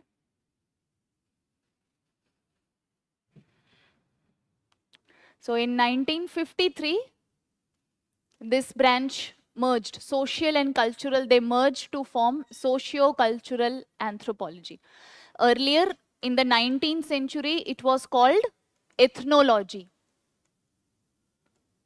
In 20th century, we had two schools, social, cultural, right? And 1953, both of them merged. This is the history of socio-cultural anthropology. But what we have to know is definition, branches, scope and relevance. Scope and relevance is more important. This is to give, ये मैं आपका foundation थोड़ा build कर रही हूँ. Okay, these were the people who were responsible for contributing a lot to socio-cultural anthropology. They belong to functionalism school of thought. Functionalism school of thought believes in the idea that every social institution has a function. जैसे religion है, it has a function. What function will religion have? Social control, psychological satisfaction. Okay, similarly, if there is a marriage institution hai, it will have a function according to functionalists. What is the function of marriage? Procreation, progeny, inheritance. Clear? So I am introducing you to the names so that you can learn one or two scholars every day. Okay? Why Malinowski? Because Malinowski, I highlighted, I think yesterday also, the person who popularized fieldwork tradition in anthropology. Jo tent laga ke, he was living with these people. Okay, putting up a tent, living with them, learning their language, you know. He was like on a long vacation with those people. And he came back after studying them in much detail. Okay. Shall I wipe off the board? Fine.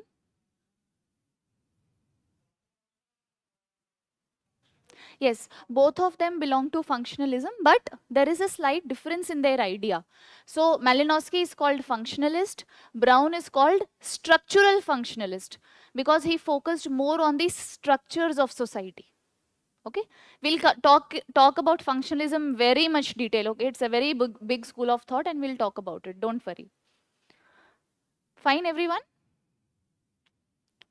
Okay, now coming to the scope. Now tell me, what is the scope of socio-cultural anthropology?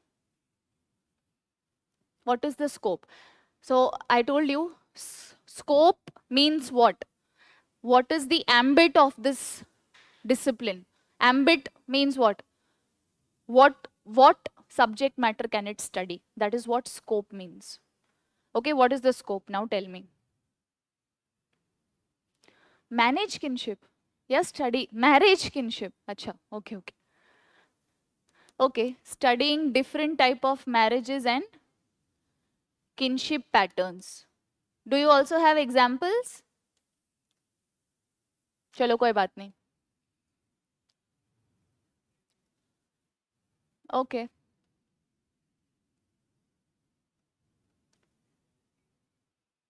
Scope नहीं है वो, relevance है.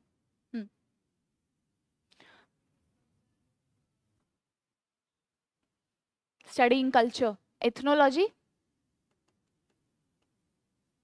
Okay.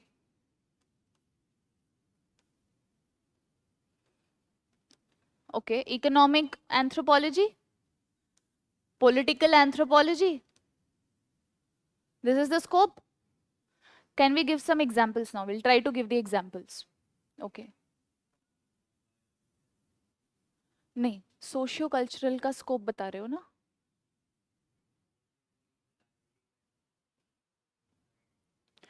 That will come under culture, study of culture, dietary patterns, food. हाँ जी? नहीं, linguistic इसमें नहीं आएगा. Linguistic is a different branch which focuses only on language, right? See, in ethnology, whatever you're saying, no, religion, culture, language, it will come under ethnology. Linguistic anthropology looks at languages in a different perspective. How did languages evolve? Languages ka theory kya hai? Wo sab, right?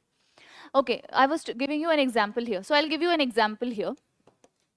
Marriage, a very common example. Now, look at the changing definition of marriage. Last month we had a Supreme Court case, no, for debating the same-sex marriage issue, right? Okay. Already in anthropology we study polygamy. There was a incidence of sologamy in India last year. Changing definitions of marriage. Second thing, I'll give you a data. कुछ समझाऊं? कोई doubt है? Polygamy मतलब having more than one spouse. ठीक है? Polygamy. Poly ज़्यादा. Gamy marriage. Okay? Mono मतलब one. Gamy marriage. So monogamy one spouse. Polygamy multiple spouse. Fine? Solo खुद से शादी कर ली. Sologamy. ओके गुजरात का केस है ये, लास्ट ईयर आप पढ़ना इसके बारे में, सोलोगैमी. अच्छा, now I give you some perspective on marriage. Marriage is considered to be an individuals right, an individual's free right. Therefore, we assume we have the freedom to choose whom we marry. Since India is an aberration in this example, I'll talk about US, because in India we still go with 97% of the time arranged marriages. In the United States at least, marriage is out of free will since forever, right? Therefore, that is an ideal case study. After studying patterns of marriages in the United States, anthropologists found that despite marriage being a free will, we think that it is in our control, but it is very much impacted by the cultural biases which we are grown up with since we are a child. How? Because there were a minuscule of marriages in US which were interracial. Interracial, and more specifically, I mean that a black person and a white person were not getting married despite marriage being a free will. Are you getting the point?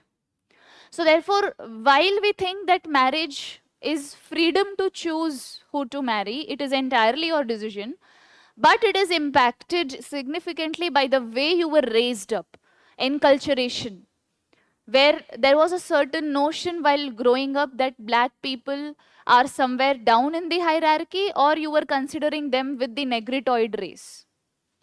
Now, there was a shift after Obama was elected as the president. Yes, Obama was elected as the president. There was a different perspective with which people were looking at black people. And therefore, there were different changes which were observed there. People became more accepting towards the black people. Okay, so this is a trend analysis which we have followed on marriage patterns in the United States. So can I say that using anthropology, I was talking about marriage, but I ended up gauging that how society is indirectly influencing your marriage choices. Clear? This case study is clear? Okay. Now, in changing definition of marriage, you can also include the same-sex marriage debate, because it was in news for so long. It is an ideal case study for you. Fine. Scope is clear. What about relevance? Let's discuss relevance.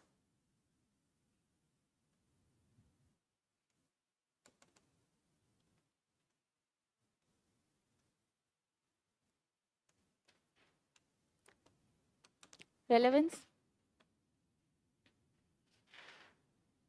Come on. Do you have an example? Reform थोड़ी है, कितना improve हुआ? ऐसे नहीं होगा कि 90% इंटररेशियल marriages होने लग गए. रिफॉर्म नहीं है, it is a change in the outlook. Okay, any other example?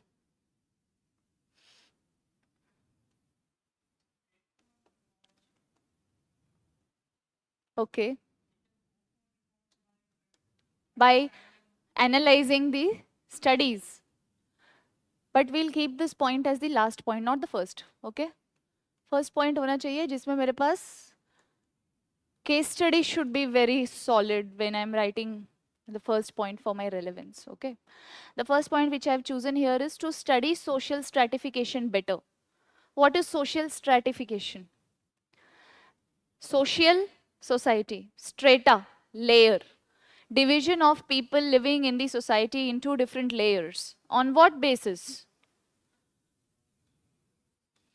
Caste, class, economy की है class, है ना?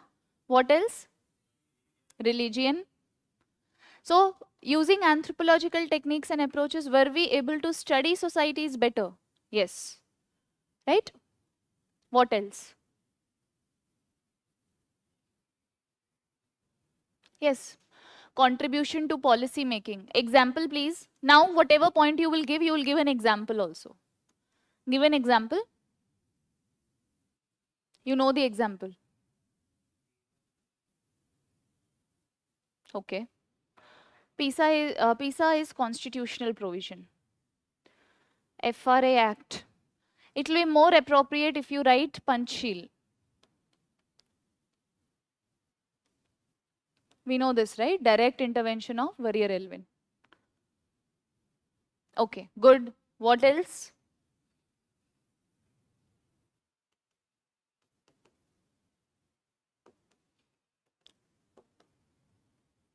Fostering more cultural relativism across the world, where you can be more receptive about other people. I have a case study for this. Anybody want to give an example here?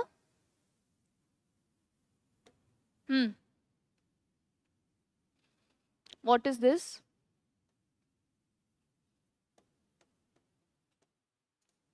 What is this? What is this news related to? Different child rearing practices.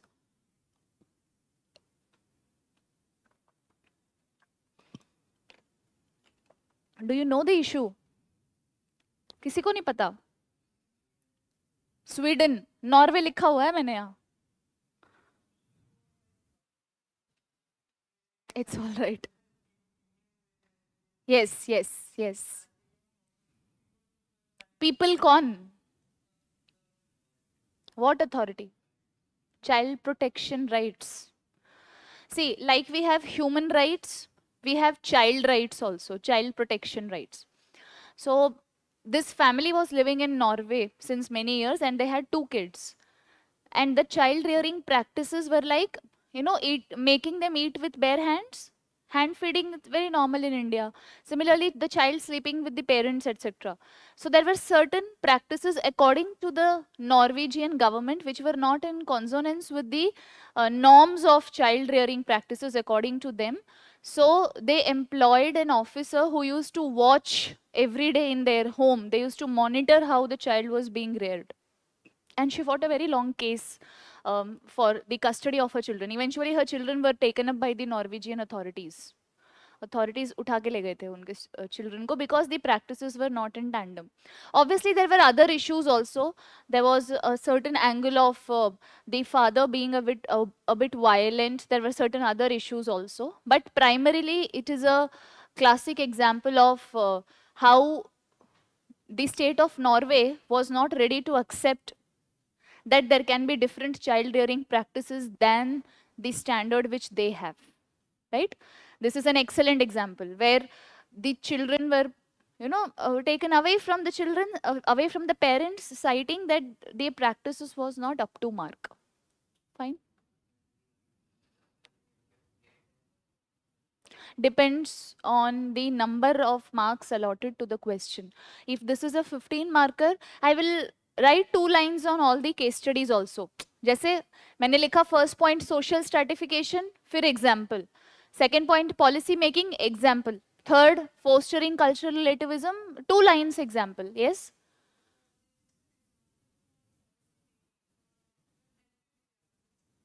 Yes.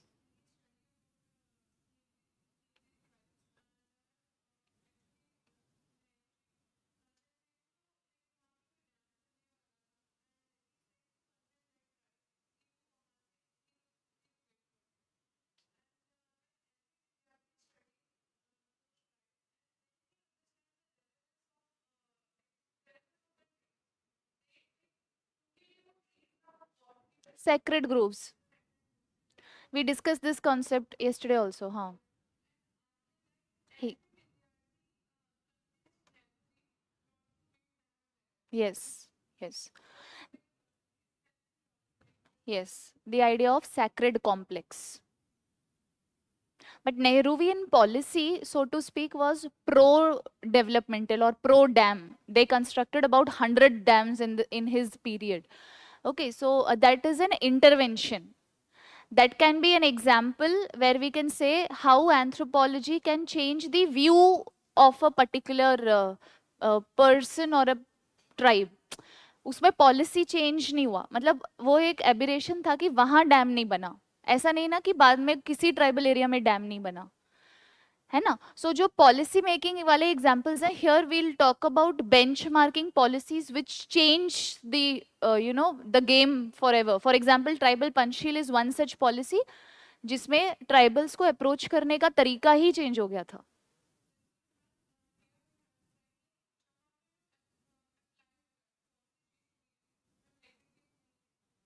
हाँ, आप आपका वाला example आप उसमें लिख सकते हो, in understanding communities better. So for example, LP Vidyarthi's contribution to understand the community better and prohibit development-led displacement. ये example आप वहाँ लिख सकते हो, right? Because in policy making, we have to write significant policies which were able to bring a change. Okay? Okay, fostering cultural relativism. Any other point?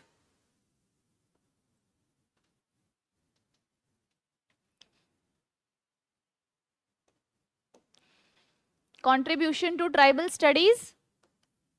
So just now, see, you got so many examples from this class. Malayer tribe, relativism, cultural relativism.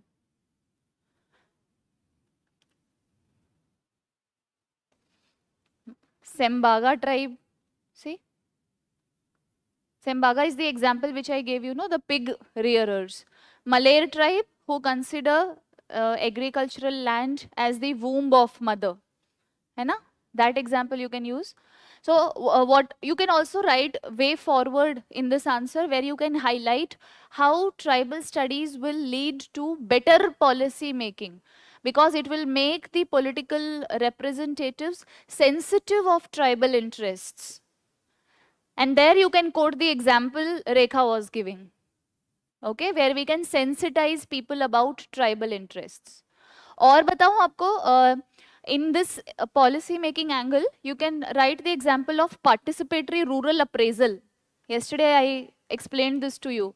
This in itself is a PYQ. This was asked as a 10 marker. Participatory rural appraisal also you can write. Okay, do you remember yesterday we were discussing that how this whole concept of civilized versus uncivilized narrative was built by the colonizers. They branded tribal people as savage people, barbarian, who don't know how to live. So that notion will be changed from here. Okay. Similarly, third point in the same, studying the enriching traditional knowledge is relevance is clear.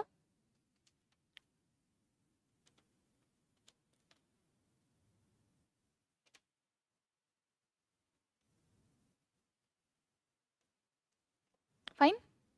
Any doubts? Will you be able to write 10 marker, 15 marker on these things? No? Yes? अभी नहीं लिख सकते? आप लिख के दिखाओ एक answer, we'll review it.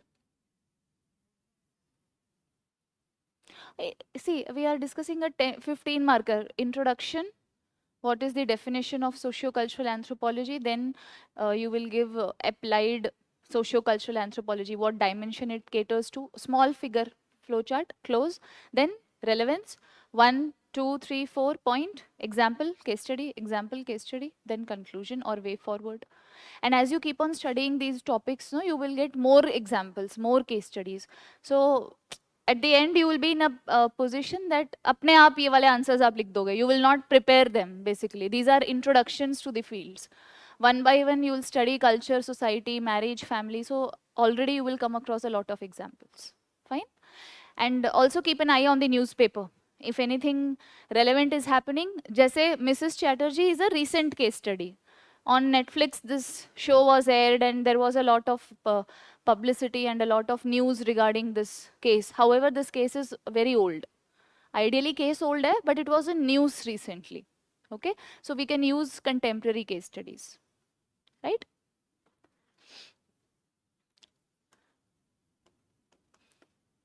Physical anthropology. Now,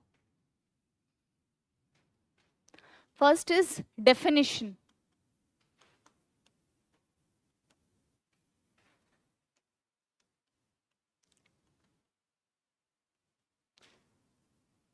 This is the name of the scholar who gave the definition of physical anthropology for the first time.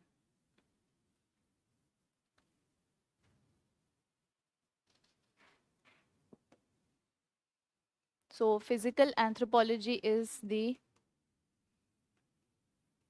natural history of the genus Homo.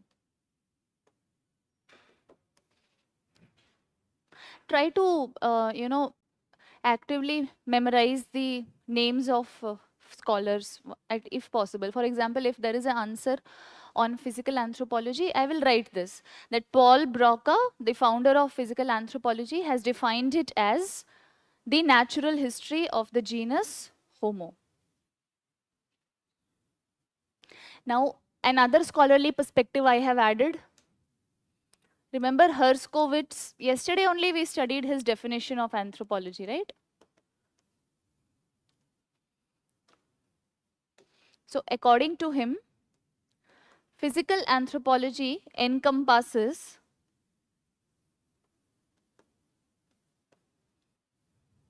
genetics and inheritance, biological evolution,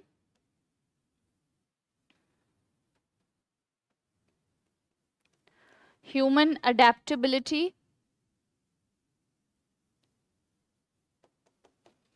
to environment, primatology. So two definitions, whichever you feel comfortable with, you can use. Of the genus Homo. Fossils. Okay.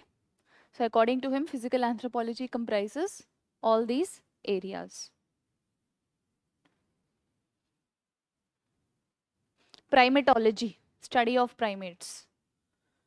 Fossils, human adaptability to environment. Biological evolution and genetics.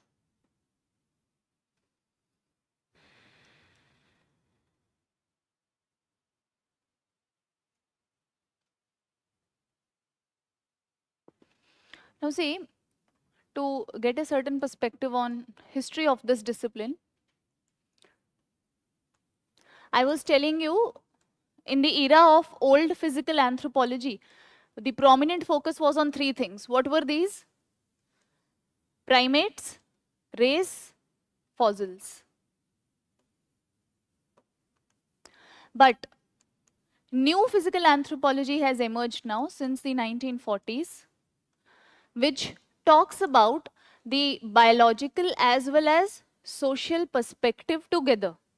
For example, what is DNA fingerprinting? A technique using which I can solve crime cases, paternity detection disputes. So I am applying technical knowledge in the social domain. Clear? That is why it is called new physical anthropology, where we are applying the concepts.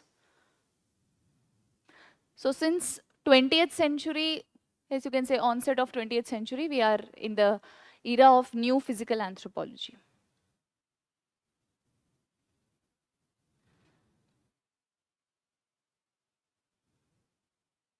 Done?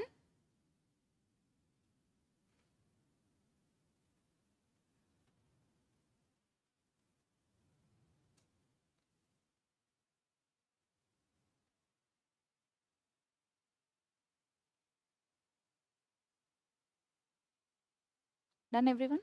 Okay. Now, branches of physical anthropology. You can just take down the flow chart which we'll draw here.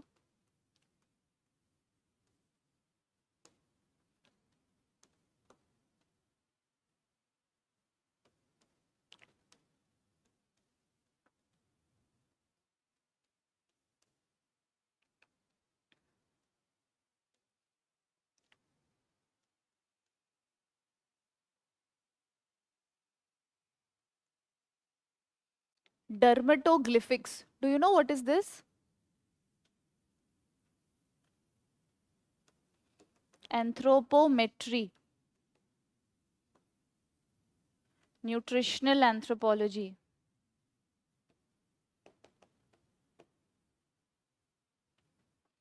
Ecological anthropology.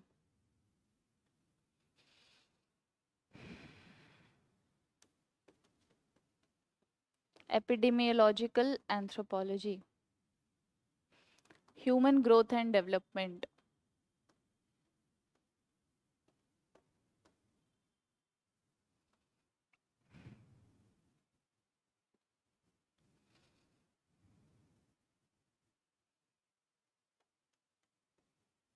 Paleoanthropology. Molecular anthropology.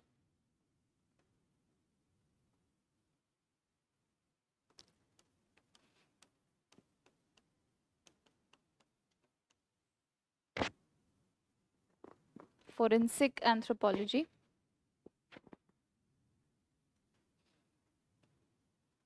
Human genetics.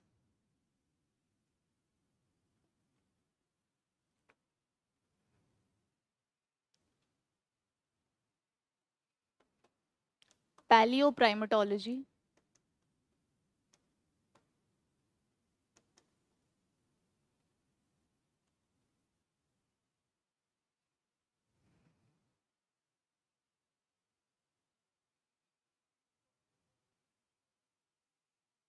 Nutritional anthropology, study of deficiency, nutritional deficiency and the diseases caused. Above, anthropometry. ANTHROPO, anthropometry. Measurement of human indices, जैसे skull का length, breadth, nose का length. So measurement basically.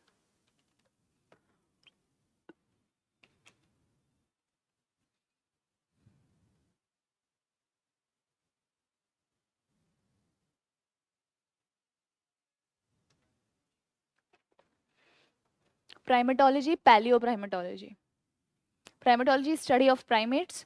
Paleo is older primates, fossil-based study. Done, everyone?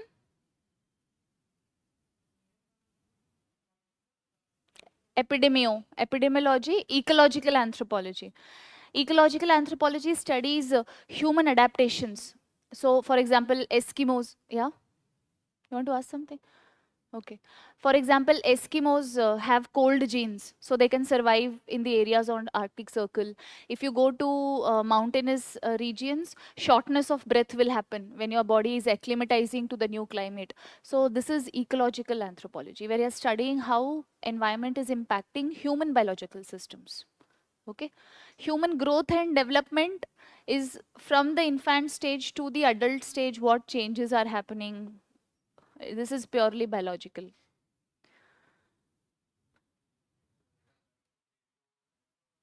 Primatology. PRIMA. Molecular anthropology studies the way fundamental biomolecules work. DNA, RNA, PCR reaction. Okay. How to amplify a DNA sample. That is molecular. Just learning at the molecular level. This will form your scope.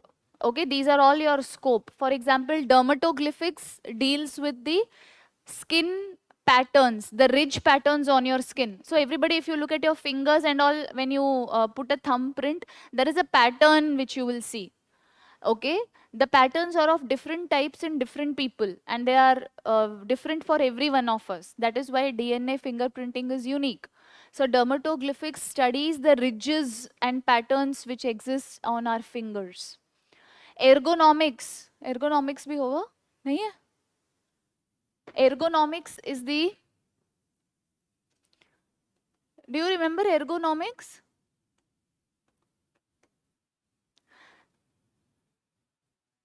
Land कैसे? We have talked about ergonomics. Designing office chairs, desks according to human parameters. For example, a specialized chair to support your spine. ऐसे होती है ना? So lumbar region को support मिल जाता है.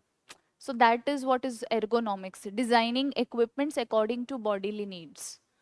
Okay, office desks and all. Fine. What is anthropometry? I gave you example of Virat Kohli's helmet, right? Customized helmet, space suits, military uniforms, anything is anthropometry. Nutritional anthropology deals with nutritional diseases, prevalence of diseases in a particular area. For example, today if you look at majority of your blood tests, vitamin D is very low. Everybody is eating vitamin D supplements and all. So that will be a part of nutritional anthropology, right? Human genetics is hardcore genetics. Mendel's laws of inheritance, chromosomal disorders, aberrations, all those topics. Ecological anthropology, I told you, adaptability and acclimatization. Adaptability is when your body is exposed to a certain extreme climate for longer times, your body adapts to it. For example, Eskimos, for example, desert people, they can survive in the longer run in extreme climates. Okay, for example, the mountainous areas, people have a shorter height, but they have a higher or a bigger lung capacity where they can take in more oxygen. That is an adaptation which they have acquired over a long period of time living in the mountains. So it works on the survival of fittest idea, right? Similarly, Eskimos have cold resistant genes. We don't have it, okay? Molecular anthropology talks about anthropology at the molecular level, how RNA, DNA can serve as samples to ascertain anything, how to amplify a sample, what are the techniques to detect DNA. For example, mitochondrial DNA analysis kya hota hai, what is forensic DNA analysis and all such things. Okay. Epidemiology is about the degree of prevalence of a certain pandemic or an epidemic in a particular area. Human growth and development already discussed. Paleoprimatology is about older fossils of primates. Primatology is studying primates, living primates also. Okay, living primates today also. Ergonomics also discussed. Paleoanthropology, studying anthropological relevance on the basis of fossils. You can take 5 scopes from here: dermatoglyphics, ergonomics, okay, anthropometry, nutritional, ecological, and you can give examples, case studies, right? What about relevance? Can you think of relevance?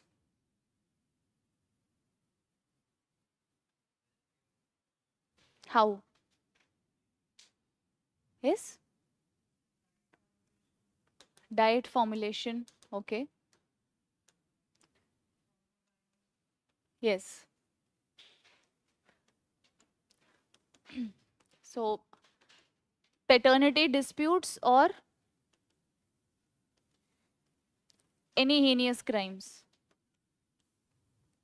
What is the technique we are using here? Forensic.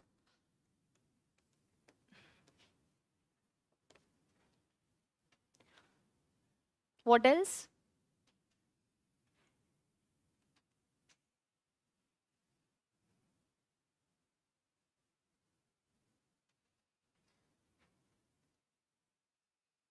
Understand the epidemiology of COVID.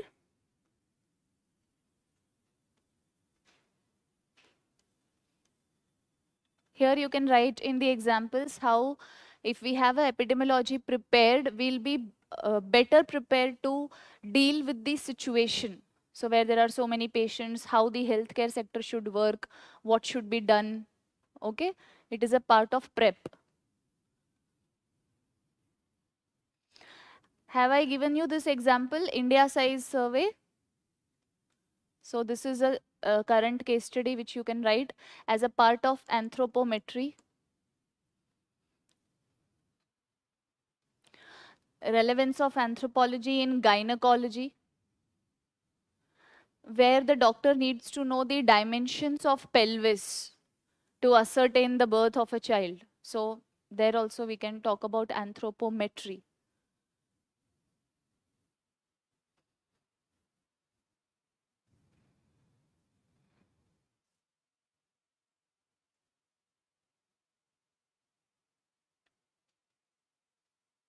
Can you think of anything else?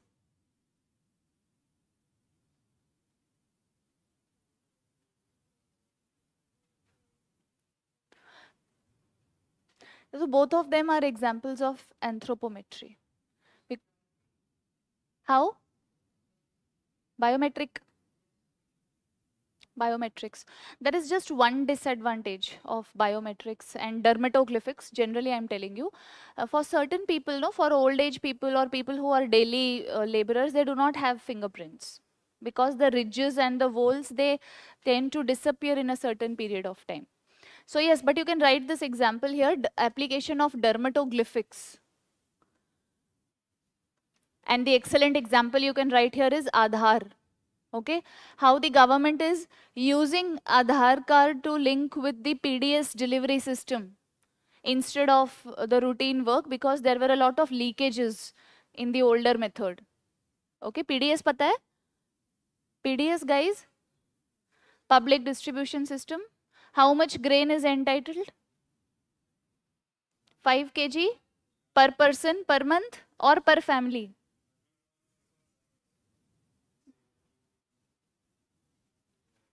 AAY. Okay. So, importance of biometrics in attendance also. Yes, you can write it. Aadhaar card is a good example. Aadhaar linkages. Anything else can you think of?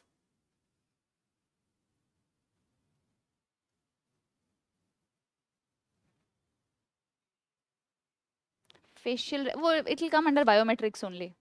Facial recognition is also same thing. Iris भी बोल दोगे फिर वो अलग अलग points बन जाएंगे. Fight malnutrition, nutritional. The point which you should ideally write is fortification. What is fortification? Not just genetically.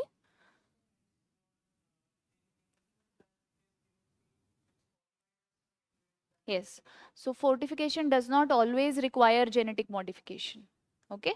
Fortification is iodine युक्त नमक. Okay. Vitamin A in your milk. वो भी fortification है, where genetic engineering is not involved. Right? Brown rice तो चलो fortified नहीं है. Golden rice is fortified. Golden rice is fortified with what vitamin? A or A? A or K? पता करके आओ. Right hand side. I have given you one homework. What was it? New physical anthropology, short note as a 10 mark. Have you, anybody has written proper answer on objectives of anthropology, like a answer or a structure? You have prepared only a framework. Okay, so whenever you start writing, make sure that you get it reviewed once and then you continue. Okay, you can try to write for at least for the general topics. You can try to write. Initially it will be bad, but it will improve only when we write every day. No, that is the whole purpose of this exercise. Okay, yes, any doubt? Point, हाँ बताओ.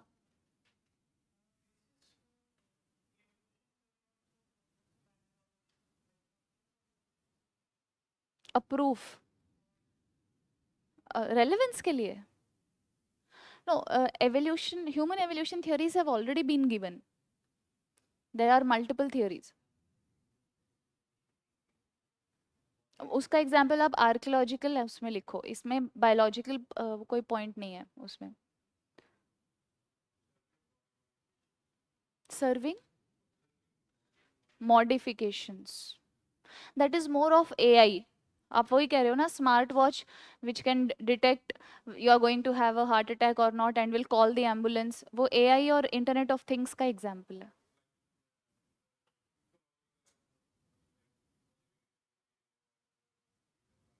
Yes, that you can write. That you can write.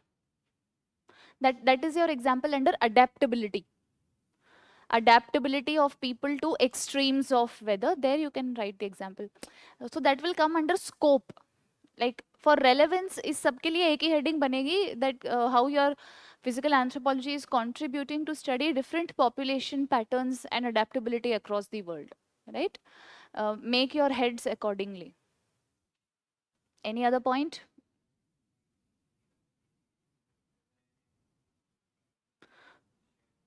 Yes. To study the incidence of disease in tribal populations, and you have an example also, eliminate sickle cell anemia by 2047. The budget has come out with this proposition. Good example. You can write this. Any other example? See, this is how we have to proceed. If the question is asking me scope, I will answer scope. In relevance, we have to highlight certain recent initiatives, examples or schemes to highlight your answer. Clear? Okay, so we'll continue tomorrow with archaeological anthropology and linguistic, and then we'll move to the next topic. If you have any doubts, you can let me know. And online people, you can leave a comment if there's a doubt.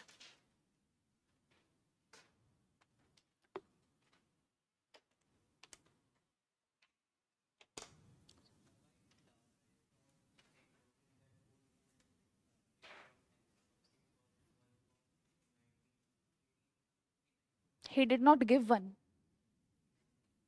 He was not an anthropologist. He was a naturalist. He collected information with respect to different species. He did not give a classification at all. So out of people who gave classification, this became the most accepted classification. Okay.